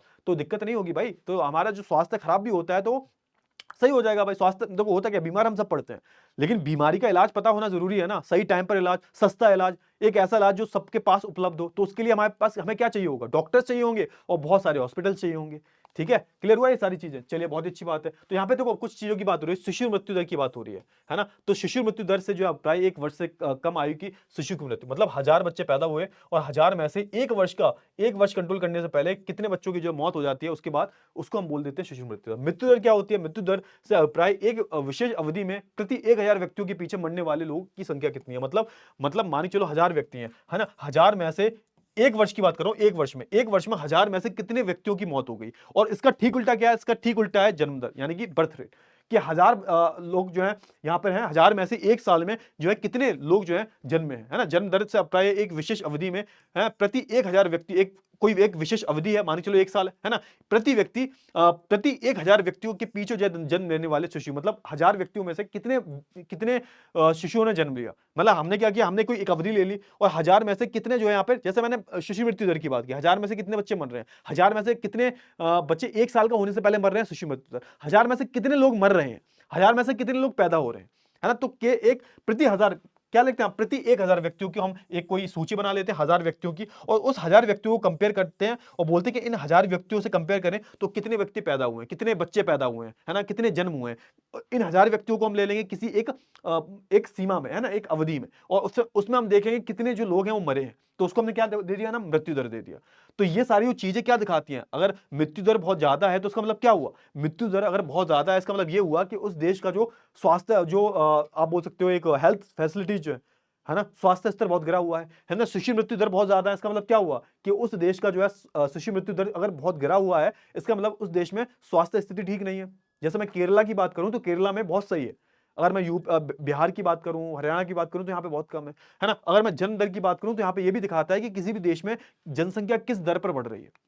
ये सारी चीजें हो गई। अब आखिरी टॉपिक के बारे में बात कर लेते हैं, बेरोजगारी के बारे में। अब बेरोजगारी में क्या होता है, या तो किसी व्यक्ति के पास काम ना हो, है ना, या तो किसी व्यक्ति के पास काम ना हो, या फिर किसी व्यक्ति के पास काम तो है लेकिन उसको उस लेवल का काम नहीं मिल रहा जिसका वो कौशल है, जिस हिसाब से उसके पास कौशल है, स्किल्स है, टैलेंट है, उस हिसाब से आप उसको उस लेवल का काम नहीं मिल पा रहा है। जैसे कि मैं बताऊं, मान के चलो कोई ग्रेजुएट है ना, और अच्छा पढ़ा लिखा है, लेकिन उसके पास स्किल्स की कमी है, इसलिए क्या कर रहा है, वो जो है स्वीपर का काम कर रहा है ना, साफ सफाई का काम कर रहा है। तो इसका मतलब क्या हुआ, कहने को तो काम कर रहा है ना। और यहाँ पे ये भी होता है कि भाई मान के चलो कोई व्यक्ति ग्रेजुएट है, कोई व्यक्ति ग्रेजुएट है ना, अब उसको जो है मान के चलो साफ सफाई का काम मिल रहा है, लेकिन वो नहीं करना चाहेगा, क्यों, क्योंकि वो उसका स्तर नहीं है ना, उसके पास तो अलग ही स्किल्स है, क्लियर हुआ? तो देखो यहाँ पे वही बात है, बेरोजगारी उस समय विद्यमान कही जाती है जब प्रचलित मजदूरी की दर पर जो है काम करने के लिए इच्छुक लोग जो है रोजगार नहीं पा सकते। मतलब समझ में आ रहा है? यानी कि वही बात हो रही है कि भाई देखो, जो मजदूरी जो है ना? जो जो मजदूरी दर है कि उस दर पर, उस रेट पर जो काम ही नहीं करना चाह रहा।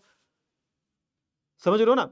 ये भी एक बेरोजगारी होती है। ये भी एक बेरोजगारी होती है। इसमें क्या होता है? इसमें ये होता है कि बेसिकली कोई काम तो करना चाहता है, लेकिन उसको उस लेवल का काम ही नहीं मिल रहा, उस रेट पर काम नहीं मिल रहा। तो ये भी बेरोजगारी है एक तो, है ना? जब मान के चलो आप जो है 10,000 लायक हो और आप 3,000 पे काम कर रहे हो, तो ये भी एक तरह की बेरोजगारी है भाई। या फिर काम ही नहीं कर रहे कि इतना कम मिल रहा है। तो देखो, बेरोजगारी उस समय विद्यमान कही जाती है जब प्रचलित मजदूरी की दर पर काम करने के लिए इच्छुक इच्छुक लोग रोजगार नहीं पा सके। समझ में आ गया? श्रम बल की हम बात करें, लेबर फोर्सेस हम बोलते हैं, है ना? जनसंख्या में वे लोग शामिल किए जाते हैं जिनकी उम्र जो है 25 से, है ना, 59 वर्ष के बीच है। तो देखो, इसको हम क्या बोलते हैं? श्रम बल को, इसको हम इंग्लिश में बोलते हैं लेबर फोर्स। लेबर फोर्स की अगर हम बात करें, इसमें कितने से कितने तक व्यक्ति आते हैं? तो इसमें जो है 25 साल से 59 साल के जो व्यक्ति जो आते हैं, है ना? अब अगर मैं श्रम बल की बात करूं, जनसंख्या की बात करूं, तो इतना, मतलब श्रम बल का मतलब क्या? इतने लोग काम करने लायक हैं, इतने लोग काम करने लायक हैं। अब इसमें से आप कैलकुलेट करोगे कि इतने में से कितने व्यक्ति जो है वो काम करने के इच्छुक हैं, है ना? अब मान के चलो, देखो, जब जब प्रचलित मजदूरी की दर जो है, दर पर कोई काम नहीं करना चाह रहा, है ना? तो ये भी तो एक बेरोजगारी हो गई ना। समझ में आया? जब प्रचलित मजदूरी की दर पर काम करने के लिए इच्छुक लोग रोजगार नहीं पा सकते, तो ये भी क्या होती है? ये भी एक तरह की जो है बेरोजगारी, मतलब बहुत ही एक पीक लेवल पर पहुंच चुकी है। समझ में आ गया? भारत के संदर्भ में ग्रामीण और नगरीय क्षेत्रों में बेरोजगारी है। ग्रामीण और नगरीय क्षेत्रों में बेरोजगारी की प्रकृति में जो अंतर है, ग्रामीण क्षेत्रों की हम बात करें और अगर मैं शहरी क्षेत्रों की बात करूं, इन दोनों में जो बेरोजगारी के डिफरेंसेस देखने को मिलते हैं, अंतर देखने को मिलते हैं, वो अलग अलग है। मतलब गांव में अलग तरीके की बेरोजगारी है और शहरों में अलग तरीके की बेरोजगारी है। अगर मैं गांव की बात करूं, तो यहां पर जो ज्यादातर बेरोजगारी होती है वो प्रच्छन्न बेरोजगारी होती है और मौसमी बेरोजगारी होती है। कि सर, ये प्रच्छन्न और मौसमी बेरोजगारी का मतलब क्या होता है? देखो, मौसमी बेरोजगारी वो बेरोजगारी होती है जो मौसम के अकॉर्डिंग होती है, मौसम के अनुसार होती है। मान के चलो, आपने गेहूं की खेती की, है ना? आपने गेहूं बो दिए, है ना? बो दिए। अब ऐसा तो है नहीं कि आज आपने गेहूं बोए हैं और कल तक जो है गेहूं उग के खड़े हो जाएंगे और आप बेच के उन्हें पैसे कमा लोगे। अब गेहूं को उगने में 3 से 4 महीने लगते हैं। अब जिनके पास खेती बहुत कम होती है, बेचारे वो गेहूं उगा देते हैं। अब 4 महीने वो खाली थोड़ा ना बैठेंगे, तो वो इंसान 4 महीने खाली बैठ रहा है, तो इसका मतलब क्या हुआ? वो इंसान 4 महीने खाली बैठ रहा है, तो वो क्या कहलाएगा? वो मौसमी बेरोजगार कहलाएगा। समझ में आ गया? प्रच्छन्न बेरोजगारी क्या होती है? इसको अंग्रेजी में हम बोलते हैं डिसगाइज्ड अनएम्प्लॉयमेंट। प्रच्छन्न बेरोजगारी का सिंपल सा मतलब होता है, मान के चलिएगा कि एक जो है यहाँ पे खेत है, ठीक है? अब इस खेत में जो है 2 व्यक्तियों की जरूरत थी, है ना? मान के चलो, इस खेत में 2 व्यक्तियों की जरूरत थी और 5 व्यक्ति जो है काम कर रहे हैं, है ना? तो मान के, इसका मतलब क्या हुआ? इसका मतलब ये हुआ, बचे हुए जो शेष 3 व्यक्ति जो हैं, है ना? 3 व्यक्ति जो हैं, वो, उनका काम जो है, उनका जो उत्पादन जो है वो निल है, जीरो है। तो इसको हम क्या बोल देंगे? इसको हम प्रच्छन्न बेरोजगारी बोल देंगे। कहने को तो उस खेत में सिर्फ 2 लोगों की जरूरत थी। काम कितने लोग कर रहे हैं? 5 लोग कर रहे हैं। और ज्यादा कितने हैं? 3 लोग। मतलब 3 जो लोग एक्स्ट्रा जो लोग काम कर रहे हैं, उनका उत्पादन तो शून्य हुआ ना। और ये समस्या कहां आती है? ये समस्या कहां देखने को मिलती है? तो ये समस्या वहां देखने को मिलती है जहां पर क्या होता है, जहां पर परिवार के जो लोग होते हैं वो आपस में काम कर लेते हैं, है ना? परिवार के जो लोग हैं, मान के चलो आप स्कूल से आए और पापा ने बोला चल खेत में काम कर। अब खेत में तुम्हारे 3-4 बहन भैया ऑलरेडी काम कर रहे हैं और तुम भी जाके लग गए। अब उससे कुछ फर्क नहीं पड़ा, है ना? कहने को तो आप दिख रहा है आप काम कर रहे हो, लेकिन आप असल में बेरोजगार, ठीक है? उस खेत में इतने लोगों की जरूरत थी ही नहीं। तो ये गांव में देखने को मिलती है। क्लियर हुआ? चलिए, मौसमी और देखो यहाँ पे, हाँ, नगरीय क्षेत्रों में जो अधिकांश जो है शिक्षित बेरोजगार होते हैं। शिक्षित बेरोजगारी क्या होती है भाई? अब जैसे मान के चलो, तुम जिस हिसाब से तुमने शिक्षा लिया है ना? जैसे मैंने बताया था ना कि भाई पढ़े लिखे जो लोग होते हैं, पढ़े लिखे जो लोग होते हैं, वो भी आप बोल सकते हो पियोन के लिए अप्लाई करते हैं, चपरासी के लिए अप्लाई करते हैं। अब तुम जिस लेवल की तुमने शिक्षा ली है, उस लेवल का तुम्हें काम नहीं मिल रहा, तो वो भी क्या है? एक तरीके की वो भी जो है एक बेरोजगारी है ना? मौसमी बेरोजगारी तब होती है जब लोग जो है वर्ष के कुछ महीने में जो है रोजगार प्राप्त नहीं कर पाते। कृषि पर आश्रित लोग जो है आमतौर पर इस समय की समस्या से जूझते हैं। तो भाई, जो व्यक्ति कृषि कर रहा है, खेती कर रहा है, तो वहां पर जो आपको सबसे ज्यादा मौसमी बेरोजगारी देखने को मिलती है। प्रच्छन्न बेरोजगारी मैंने बता दिया। प्रच्छन्न बेरोजगारी के अंतर्गत लोग नियोजित प्रतीक होते हैं, उनके पास भूखंड होता है जहां उन्हें काम मिलता है। ऐसे प्राय कृषिगत काम में लगे परिजनों में होता है किसी काम में जो है 5 लोग की आवश्यकता होती है, लेकिन उसमें जो 8 लोग काम कर रहे हैं। समझ में आ गया? मैंने बता दिया, ये पढ़ लेना, है ना? ये मैंने बता दिया। इसकी अगर पीपीटी चाहिए आपको, तो इसकी पीपीटी आपको ऐप पे मिलेगी, ठीक है ना? तो जिधर जो है मान के चलो 5 लोगों की जरूरत है, 8 लोग लगे हुए हैं, तो शेष जो 3 जो लोग हैं वो क्या है? वो बेरोजगार कहलाएंगे। क्लियर हुआ? बेरोजगारी से जनसंख्या की जो बर्बादी होती है, जो लोग अर्थव्यवस्था के लिए जो है परिसंपत्ति होते हैं, बेरोजगारी के कारण जो है दायित्व में बदल जाते हैं। मतलब क्या हुआ यहाँ पे? यहाँ पे क्या बोला जा रहा है? मान के चलो कि अगर किसी भी देश का जो, देखो, किसी भी देश की ज्यादा जनसंख्या है, और वो बेरोजगार है, तो वो उस देश का लिए क्या होती है, वो अभिशाप की तरह होती है। मतलब यहाँ पे ये बोला गया है कि अगर किसी भी देश में जनसंख्या बहुत ज्यादा बेरोजगार है, जिसके पास काम नहीं है, तो उस देश की अर्थव्यवस्था नीचे गिरेगी, है ना। मतलब उस देश की अर्थव्यवस्था के लिए बेरोजगारी एक श्राप की तरह होती है। तो यहाँ पे ये बोला जा रहा है, क्लियर हुआ ना। और यहाँ पे ठीक है, चलिए, ठीक है, किसी भी अर्थव्यवस्था के समग्र विकास पर बेरोजगारी का अहितकर प्रभाव पड़ता है। बेरोजगारी में जो है वृद्धि मंदीग्रस्त अर्थव्यवस्था का सूचक है। समझ में आ गया। बेरोजगारी में अगर वृद्धि हो रही है तो वो किसकी सूचना दे रहा है, मंदी की सूचना दे रहा है कि आपकी अर्थव्यवस्था में बहुत ज्यादा मंदी आने वाली है, यानी कि आपकी अर्थव्यवस्था जो है बहुत ज्यादा धीमे धीमे चलेगी। तो अर्थव्यवस्था को अगर हमें बढ़ाना है तो हमें रोजगार लोगों को देना पड़ेगा, है ना। सांख्यिकीय रूप से जो है भारत में बेरोजगारी की दर निम्न है। तो यहाँ पे देखो, अगर मैं दर की बात करूं तो देखो, आपके एनसीईआरटी में आप देखोगे तो आपको अलग अलग दर मिल जाएंगी, बेरोजगारी किस लेवल पर है ना। 6.5% लोग बेरोजगार है, 8.5%, तो ये हर महीने आता है, हर साल का डेटा आता है, तो अपनी किताब में देख लेना। बड़ी संख्या में निम्न आय और निम्न उत्पादक वाले जो है लोगों की जो है गिनती नियोजित लोगों में की जाती है। तो यहाँ पे बात हो रही है किसकी, देखो, बड़ी संख्या में जो निम्न आय वाले लोग हैं। निम्न आय मतलब जिनकी आय बहुत कम है ना, निम्न आय हो गया, है ना। और निम्न उत्पादकता वाले लोग, जो लोग बहुत कम उत्पादन कर रहे हैं, इनकी गिनती जो है नियोजित लोगों में ही की जाती है। लेकिन हम बात किसकी कर रहे हैं, अगर हम इन लोगों की बात करें तो इनकी जो जैसे गिनती जो है, जैसे आप देखो, काम तो कर रहे हैं लोग, अगर बड़ी संख्या में जो निम्न कम आय वाले जो लोग हैं, है ना, और बहुत बड़ी संख्या में हम बात करें जो आप बोल सकते हो उत्पादन में इनका शून्य, मतलब बहुत ज्यादा उत्पादन नहीं कर रहे, लेकिन इनको हम काउंट तो करेंगे, नियोजित मतलब इनकी हम गिनती तो कर रहे हैं ना। अब ये बिल्कुल बेरोजगार तो है नहीं, लेकिन कहने को तो ये इनकी आय बहुत कम है और इनका जो उत्पादन में जो इनका शेयर जो है बहुत कम है, लेकिन फिर भी हम जो है इनकी गिनती कर रहे हैं। क्लियर हुआ ना, क्लियर हुआ। तो इनकी गिनती हम कर रहे हैं, नियोजित लोगों में ही कर रहे हैं। जैसे जो लोग अच्छा कमा रहे हैं उनकी गिनती इसी में हो रही है, लेकिन कहने को क्या है, कहने को तो भैया बहुत कम कमा रहे हैं, इनकी बहुत ही कम आय है। समझ में आ गया। प्राथमिक क्षेत्र, देखो, ये सारी जो चीजें ये हो गई हैं, ठीक है ना। तो ये कुछ महत्वपूर्ण शब्द हैं, आपको जो है क्लियर हो गए होंगे, ठीक है। जैसे बेरोजगारी का मतलब मैंने क्या बताया, जब प्रचलित मजदूरी की दर पर काम करने के इच्छुक लोग रोजगार नहीं पा सकते, ठीक है। जो जिस रेट पर, मतलब जो लोग पढ़े लिखे हैं उनको जिस रेट पर वो काम करना चाहते हैं उस रेट पर काम नहीं मिल रहा, है ना। तुम्हें चाहिए 10,000, मिल रहे हैं 3,000, तो ये भी क्या होती है, भी एक बेरोजगारी, इसको हम बोलते हैं अंडर एम्प्लॉयमेंट, ठीक है। तो ये सारी चीजें हमने जो है ऑलरेडी पढ़ ली है। तो ये सारे कुछ महत्वपूर्ण शब्द थे, ये मैंने पढ़ा दिए। अब कहने का मतलब क्या भाई, कहने का मतलब देखो, समरी की अगर मैं बात करूं तो सिंपल सी अगर शब्दों में बात करूं कि अगर किसी भी देश में अगर आपको आगे बढ़ाना है, किसी भी देश की अर्थव्यवस्था को आगे बढ़ाना है, तो उस देश की शिक्षा की हम बात करें, है ना, उस देश की स्वास्थ्य की हम बात करें, उस देश की हम अब उस साक्षरता की हम बात करें, कौशल की हम बात करें, तो किसी भी देश को इन सारी चीजों पर काम करना पड़ेगा, तभी उस देश की अर्थव्यवस्था आगे बढ़ेगी, है ना। यानी कि किसी भी देश का जो पूंजी जो होता है ना, मानव पूंजी जो होता है, वो उस देश को आगे बढ़ाने में बहुत ज्यादा काम करता है। क्लियर हुआ ना। आई होप आपको इतनी चीजें हैं जो बहुत अच्छे से क्लियर हो गई होंगी। तो भाई एंड करते हैं इस क्लास में। आई होप आपको ये जो चैप्टर है ये भी बहुत अच्छे से क्लियर हो गया होगा। तो अब हम बात करेंगे नेक्स्ट लेक्चर में एक नए चैप्टर के साथ में। तब तक के लिए अपना ध्यान रखिएगा। Bye bye, take care.